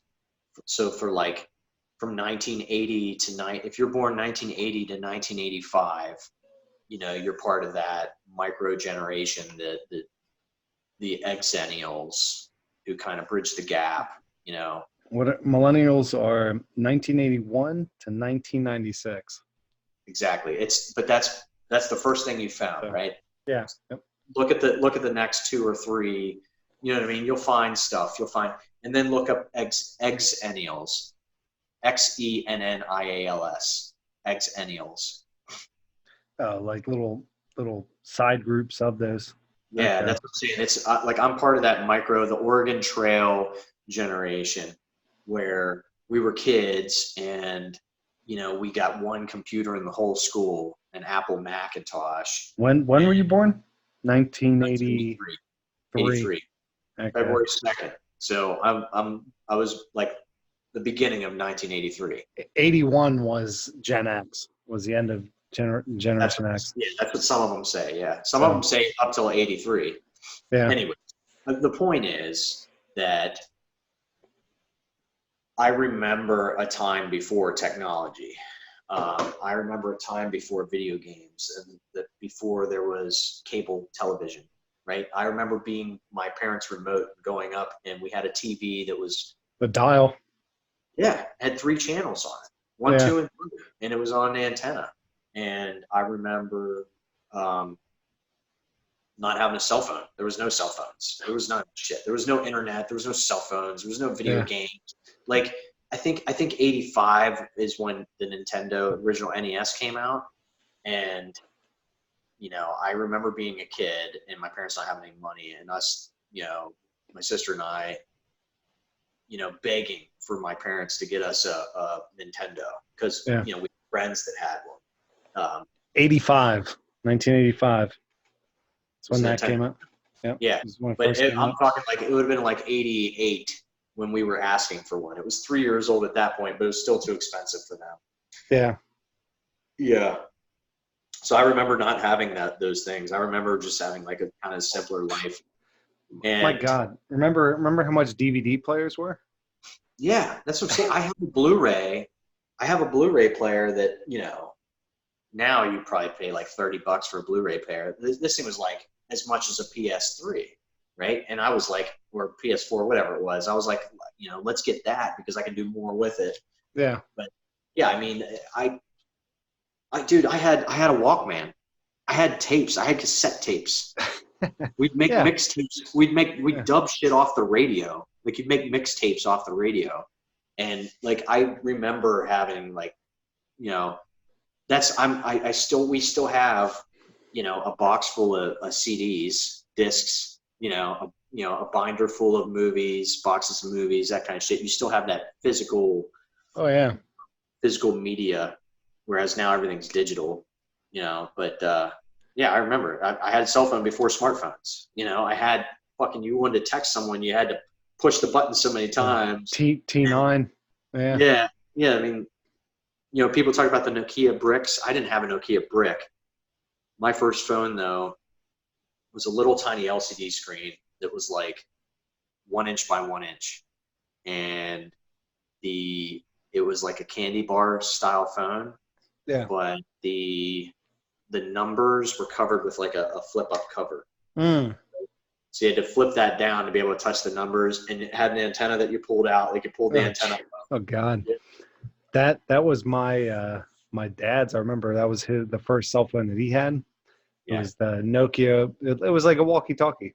You flip the bottom down. That's where the buttons were, and and you raise the antenna up. So it was like that. That was my first phone. Yeah. My first phone was that Nokia brick, where it was, you know, you could pop the cover off and put a new one on, or it was, you know, we played Snake. That's what we played Snake on that.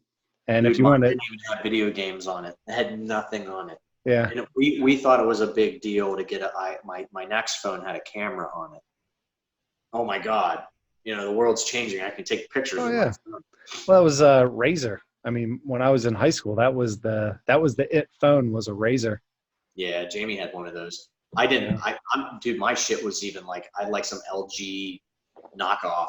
Yeah. You know, Motorola was like the big player in the game. I had some LG knockoff, and then I got another one where I thought I was king shit because I had a color on my screen, and you could turn the camera around and take selfies. Like the camera rotated. Oh yeah. Yeah, it was like a flip phone, and the camera rotated. I still have mine. Was it black? Yeah, it was black. Yeah, and I think it was a Samsung. That was a Samsung. I had Sprint, and I had a Samsung.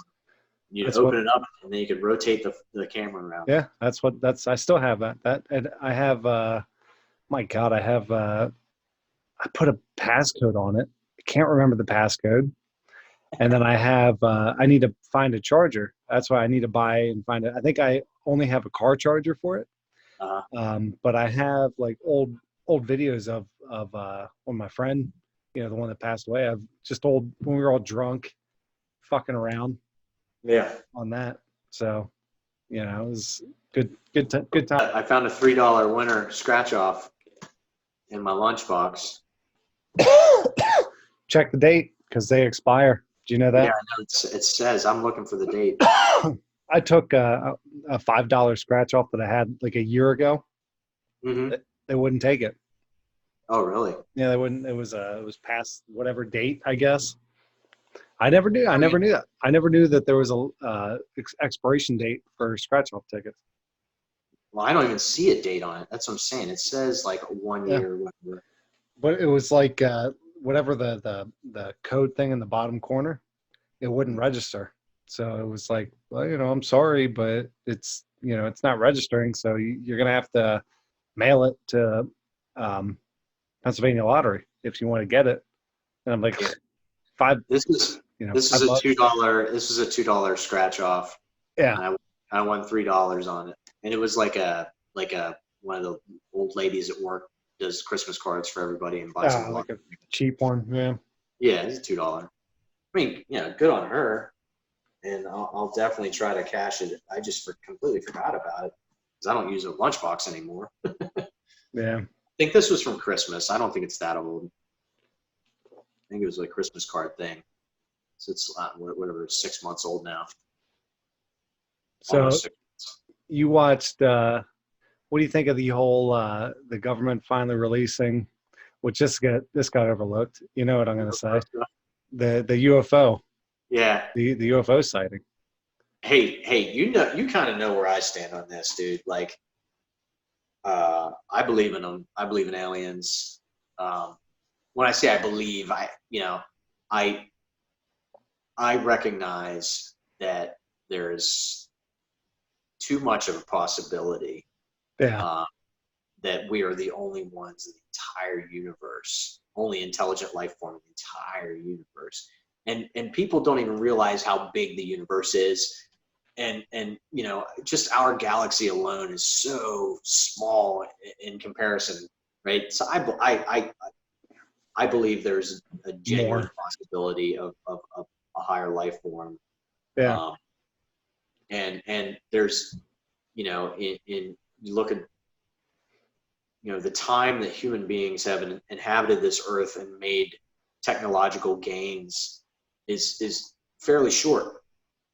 Yeah. It's fairly short. And the lifespan, you know, what the science has proven is in the lifespan of how old the earth really is, humanity hasn't been here very long, you know, and so there's definitely a possibility that it's legit. And I mean, more and more every day, there's just, you know, just more evidence of, you know, some aliens, some alien technology existing and visiting Earth. And, you know, I've seen weird lights in the sky and moving ways they shouldn't move. And, you know, the thing that got me was, you know, yeah, to think that we're the only intelligent life forms in the universe is, for you to think that is pretty bizarre for me. You know, just to realize how big it is, like you said. But the thing for me was the time constraints for, you know, how long would it take you to get from here to there? It would take, you know, thousands of years. You know, it would take, so either you need to be some sort of cyborg type robotic thing, or I don't know. But then after the Bob Lazar Netflix thing, where the UFO, it manipulates gravity. Okay, so the fact that it can manipulate gravity also means that it can manipulate time as well. Yeah, all of that. So he was saying in that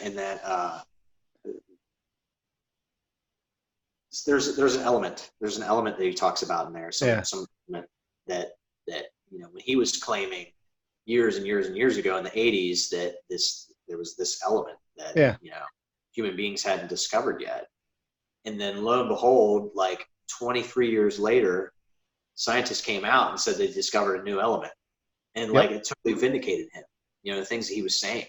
It's just like, you know, and then the cover up, like, you know, people coming out and saying that he never worked here or never went to school here. And then there's people coming out and saying, yeah, I remember that guy. And then they're like, find like old records, like here's a phone record or like a school record. Like, I mean, it's just the thing that really got him going was the security measures for the facility that he worked at was intense. Yeah. And then, you know, was like 10, 20 years later, you find out that was around then. So everything that he's been saying from back in the 80s, early mid 80s, it's all been true. So and then the fact that the FBI is raiding him, you know what I mean? The government's still going in and checking on this guy to find this element. Yeah. To see if he has, you know, which I'm sure he does, you know, to somewhere or something. Yeah. There's just too many. There's just too many possibilities to say that to just dismiss it. You know what I mean? It's just there's too many coincidences and facts that have come out to say crazy. You ever see the Joe Rogan podcast with Bob Lazar? I'm not sure if they were interviewing Bob. I think it was the guy that made the documentary was the guy that was on the Rogan podcast. Well, they ended up doing the guy that made the documentary. Him and Bob Lazar came in. Oh, really? And they were talking about it, and he went a little bit more in depth and kind of talking more about it. And I watched that first, and then I watched the documentary on it. I'm telling you, man, I can't look it up right now. I think it's They Are Among Us. I think that's the name of it, where the guy goes, like he was like commissioned by the federal government, and he's been to the White House, and like, I mean, just like a lot of stuff. Like he gets like, you know, major CEOs, you know, from the airline industry and shit. Like there's just too many facts out there to just dismiss it. Well, he was saying at the level and the point that they're at now, it's it's no longer in the government. It's more of like a side wealthy party that is now still controlling this. Like the whole Area 51 or whatever, 52 or whatever the hell the thing was. He said that's a branch off of the government now, is what he was saying.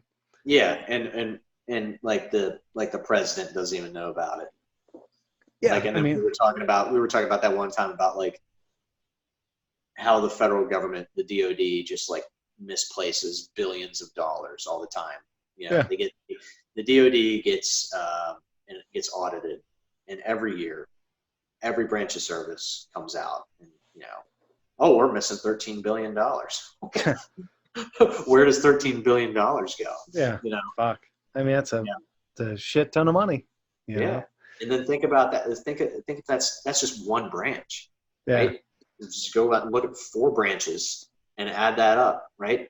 If you're talking, $50 billion for research and development, that's a lot of money. That is a lot of money. Yeah,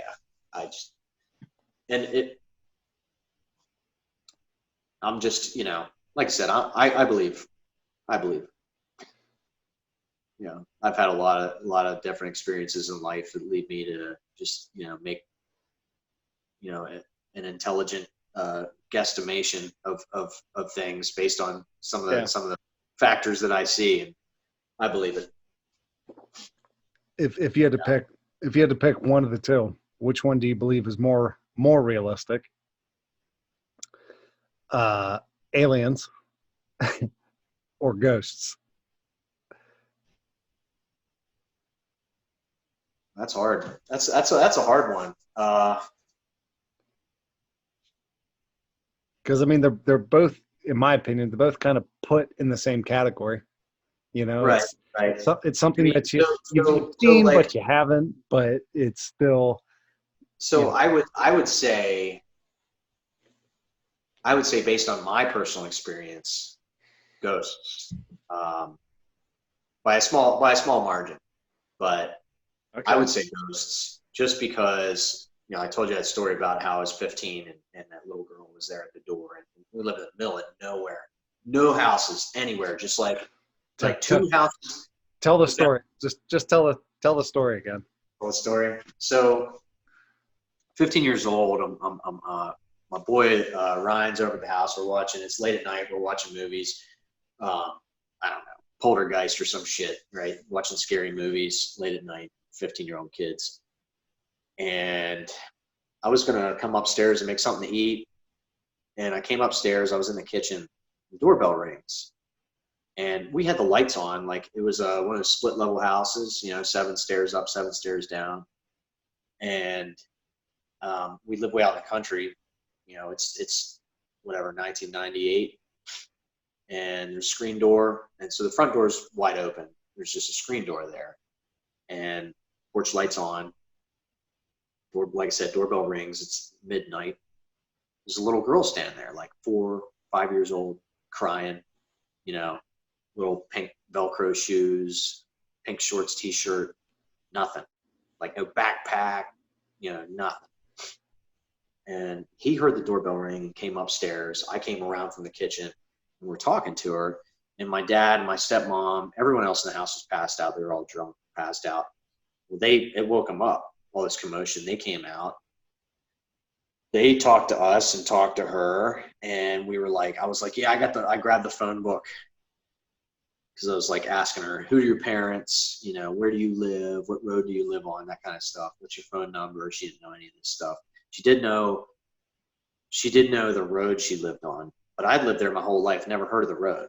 I'm like, I don't know what she's talking about. So I'm like looking through the back of the phone book. There's maps in the back, right? So I'm leafing through looking for this map, and I find a map, and he's down on the landing talking to her, and she, like, he turns around for a second to like look at me and say something to me upstairs. And I had taken my eyes off her for a second to look at this map because I'm trying to find this road. And we turn around and she's gone. She's not there anymore. And like I said, it's midnight in the middle of nowhere. There's like 2 houses above us on the S-turn and 2 houses below us. on the below the S turn. Like we're right in the middle of the S turn. Across the road is an orchard.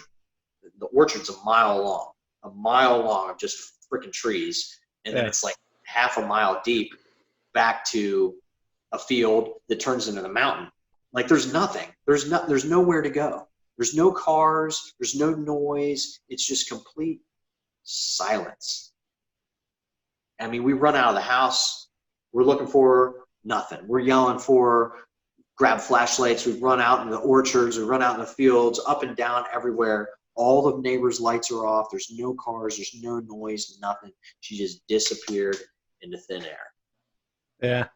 Yeah, dude. Freaked us the fuck out. And I mean, that's not the only time I ever saw a ghost. But that's like the big one in my mind. And then I've also had friends like my boy Marcelo, his wife's nephew was coming to visit in North Carolina, and it was like Saturday morning. He's sleeping in bed. She was supposed to get up and go to get him at the airport. So he figures, he had a long night of drinking the night before. He figures she's gone. You know what I mean? He wakes up he felt someone sit on the bed. Yeah. And so he wakes up, wipes sleep from his eyes, looks up, and there's this kid sitting there. Oof. That's like 8, 9 years old, whatever. And like he says something to the kid gets up, like doesn't say anything to him, just kind of gives him this weird look and like gets up and walks out of the room. It's like, what the hell? He's thinking it's his wife's nephew coming for this visit. Yeah. So like a couple minutes go by, and like he like walks out in the house and try to find the kid. Kid's gone. And the doors are locked.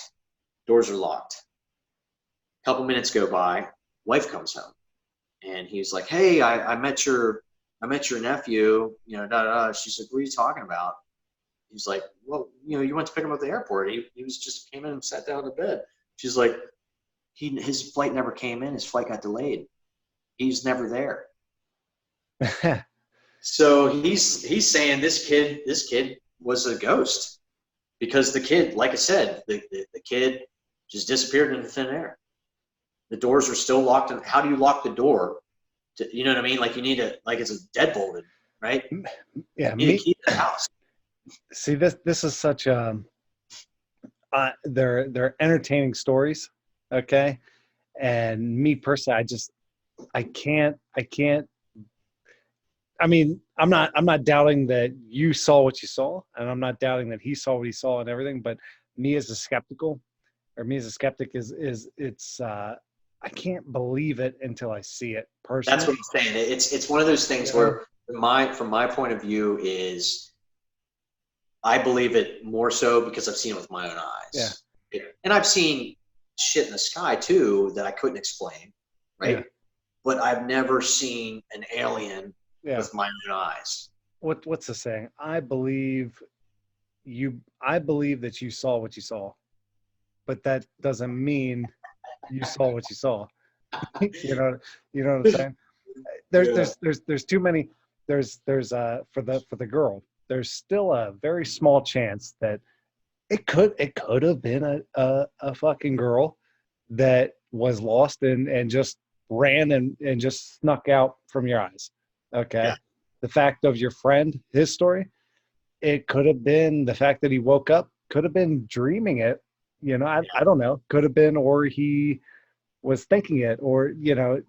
I mean, there's also a lot of stories, though. A lot of people. Yeah.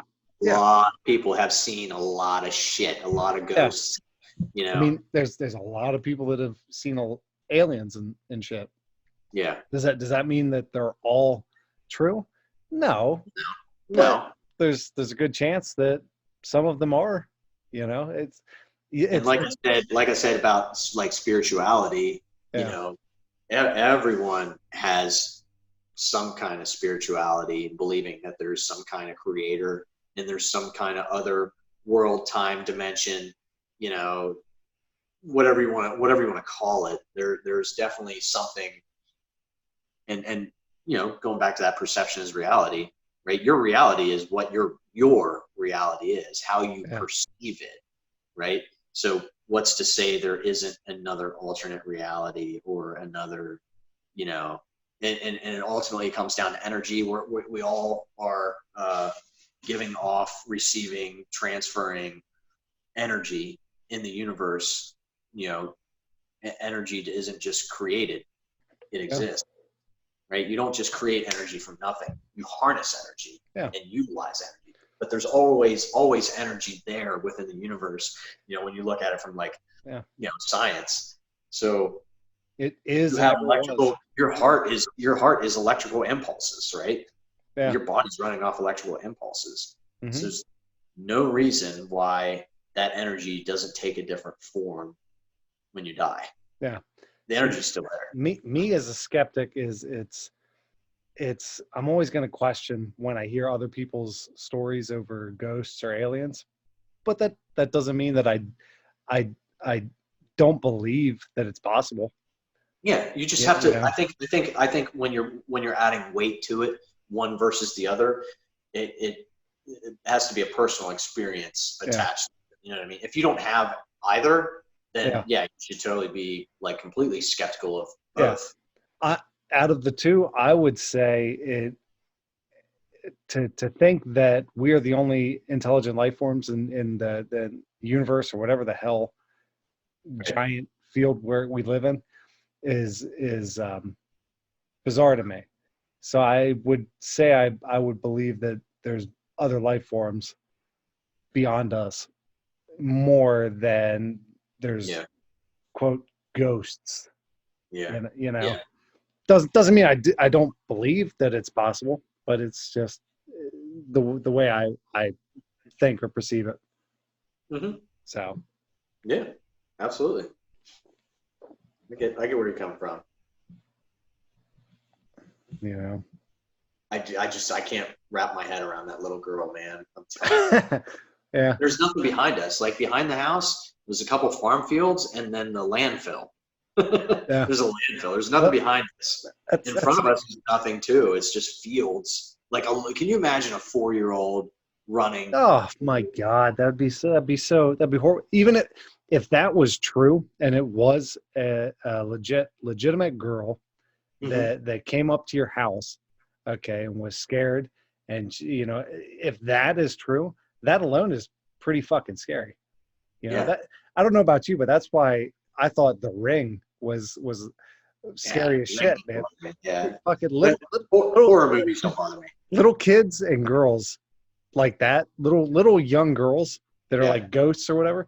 That freaks me out the most, more than these big ass demon like monsters. Yeah, you know, if some big ass animal, if I saw some big ass animal outside, I'm gonna be like, oh fuck, and I'm gonna go inside. But if I saw some like strange, creepy little girl, I'm probably gonna be like, hey, what's going on? Can I help you, or whatever? That's what it was. Can I help you? And then next thing you know, she flips her hair up and she's this fucking zombie creature thing. This is like a living, breathing little girl. Like there was nothing. Yeah. It looked like you just thought you were talking to another human being. What's the real famous zombie movie? I don't know. I don't do zombies. It was Night of the Living Dead, I think, or whatever the one was. It was when they were in the mall for the thing, okay, and it was the husband and I think it was his wife, but they wake up, okay, and their kid is just staring at them in the hallway, okay, and they're like, what the fuck? And then the kid just like fucking comes at them like some creep. The kid was a zombie. Yeah. And ends up eating and attacking the dad, kills him, and the mom, I think, got away. But it's like, dude, man, that would freak me the fuck out, because ultimately you're going to put yourself in harm's way to kind of like, oh, like, I want to help you. Yeah. But I don't know. That freaks me out way more than these big ass demon things. Yeah. Well, I mean, zombies is a huge joke to me. Just the premise of something coming back from the dead in a physical body. Yeah. Like once the body's dead, like science, it's dead. There's no more energy in the body. It's dead. It's just and it starts decaying. You know what I mean? Well, okay. There's one zombie type movie where it was damn, I forget what it was. I forget what it was called, but it was more like a virus where it kind of got like rabies, and everybody was just like crazy mad and just attacked and killed. Legend with Will Smith. Well, that was one, but I'm thinking of a different one. Okay. Where their eyes were all like biohazard, like red or whatever, and they were just like none of them were the slow comical zombies. They were all like extreme sprinting. Yeah. Rage. But like even like I gotta look that up now. Fuck. Even just like zombies. I it's so cliche. I hate to say the word, you know what I mean? Just because people, it hit pop culture there for a while and it just went too far. People went too far with the zombie stuff. But even just like, okay, all right, let's talk about this.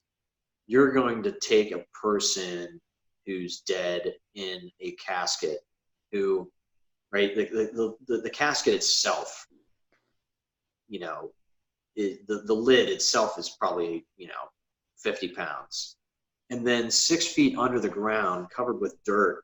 Yeah. Like the amount of weight of 6 feet of earth on top of that, nothing could be strong enough to put that open. Nothing. Well, it was more like it was The Walking Dead. Did you ever see that show?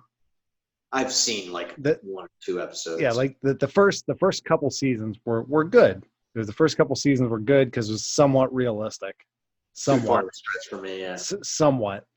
Okay. But but the movie that I was thinking was 28 Days Later. That was that's the movie that I'm thinking of. Where I don't think it's that far off to believe that they like could some kind of contagion would but I mean, sorry. I got freaking low power warning. I mean, just the way the human body works, right? And the things like the energy sources you need, right? Like how metabolism works and osmosis and like all these different things that like biological. Exactly. You would decay over a certain amount of time. Absolutely. Absolutely. Yeah, biological factors, just like the science. If you don't know the science, I guess, you could see it. But if you took those courses in school, or you've read enough about it that you know about how biology works, like it's not viable. And so it's just like I'm not into sci-fi. Just it's too far of a stretch for me. Like I just don't have enough imagination. And that's really all it really is fucking. And any horror type ghost. Yeah, it's not my genre. You know what I mean? I don't like horror. I mean, shit. I think the old classics like the Friday the 13th and Halloween and shit like that. Those are great. Yeah. I love those. Yeah. 80s movies were awesome in their own right because they just had like their own little niche, and they were completely unlike any movie before them and completely unlike any movie after them. I like these movies. I mean, part of that's nostalgia because I grew up in the 80s, but True, you're young when you watched them. Yeah, those are the only things that only sci-fi stuff that I can stomach. Aside from Stranger Things, that show, I really like that. But it has that 80s feel to it too. It's really getting drawn out now. What more could you possibly fucking do? Yeah, I think this next season will be the last season. Yeah, it has to be. It's the same fucking premise of the first ran one. Its course. Yeah, it ran its course. What is it? Season 2 or 3 that they're in? No, they completed 3. I think they're on 4 now. So they're going on 4. The first 3 were all the same fucking premise. So, I mean, shit. The first one was a little different, but the second and third were the same premise. Yeah, at least, And the kids are getting older too. It's just eventually it's going to be, by the time this one hits, they're going to be 16. And so what are you going to do? You're going to do another one when they're already 18 or left town. Well, then it's the love stories and shit. That's for all the women. That's for all That's for all the women and shit, you know. That's too much for me. I don't want all the feels. Did you ever see? Speaking of Netflix, the Mind of Aaron Hernandez. You ever see that show? The documentary. I watched. Excuse me. I think I watched the first few episodes of it. Yeah, that's a good one. Yeah, I just don't. I don't care. I don't care about Aaron Hernandez. I don't care about the Patriots. I don't care about the people he mixed with or killed. Like, he's just a piece of shit. Like, yeah, I don't. I mean, it's wild and crazy. Like, man, how could somebody do that? Like, I mean, that's the thing. Like, that's the thing that catches people's attention is how could someone kill someone like that and then go, play a professional football party or whatnot. Yeah, but he was a piece of shit. Like, to me, it was just like, the world's full of pieces of shit, and I just don't have I don't have a lot of time for that. I don't want to dwell on it. I think there's so many other interesting things to check out. Like I said, right now I'm watching Turn, which was actually on AMC, but now Netflix carries it. There's 4 seasons. I'm in the 2nd season, and it's all about the story of George Washington's spies. And okay. And like people don't really realize what was at stake. This is these people are rebelling against the king, and you could be killed, put to death, hung for saying something against the king. And these guys were doing it in secret, and they were doing all kinds of weird, crazy, cool shit. Like, you go back and look at like some of the inventions, like Ben Franklin, the bifocals and stuff, like different glasses and like the invisible ink that they would use, like some of the methods and stuff. It's really, they're really smart people. It's 300 years ago. Yeah, really intelligent, cunning people, and just to see, some of the things that they had to go through. And what they really had on the line by signing their names to like the Declaration of Independence. That's a fucking death warrant, dude. Yeah. Well, imagine they lost their houses. Oh, imagine making electricity, like the first bit of that. My God, Yeah. Those guys, it's crazy. I mean, you got to get past like the first 2 episodes, and then it really gets interesting. So that's something to check. Yeah, one of the main characters is fucking George Washington, dude.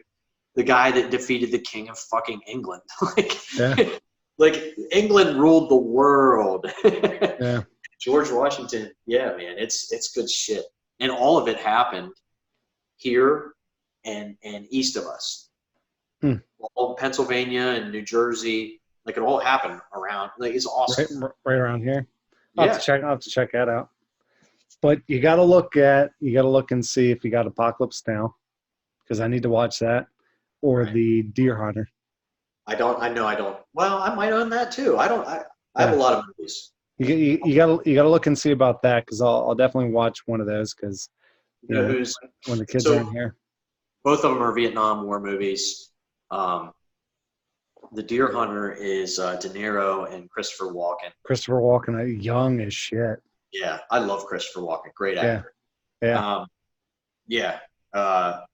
Definitely. Both of them are definite must watches. And like I said, I'll look. I'm probably, I would say I'm like 90% sure I own Apocalypse Now. Yeah, that's the one I really want to say. That's one I really want to see that one.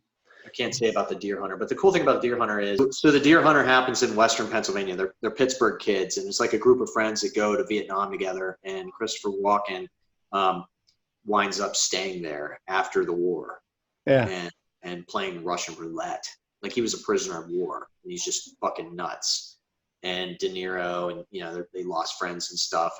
I want to say, I can't remember who the females are in the movie, but like someone who was like someone famous. Yeah, like Sybil Shepherd or something like that. You know what I mean? It's been such a long time since I've seen that movie, but it's like 2.5 hours long. It takes some time, but the story's really good. The acting's really good. And, like I said, growing up in the 80s, the Vietnam War wasn't too far gone, it was still in everyone's minds, and people's parents had served in it and shit. Rambo was a big. Yeah. The original First Blood was fantastic. I love that movie. Speaking of which, I just watched the fourth one, the last one. I still haven't seen that one yet. Terrible. Last Blood, terrible. I believe it. Well, fuck. He's like what? He's like in his 70s. Yeah, he's 74 years old, dude. It's I hope when I'm in my 70s, I hope I look half as good as fucking Sylvester Stallone. Start popping it. Because it's still somewhat believable, HGH, man. Yes. Steroids. His face, how his face is like that, man. Yeah. But okay, so let's wrap this up. I'm gonna end this up before your phone dies.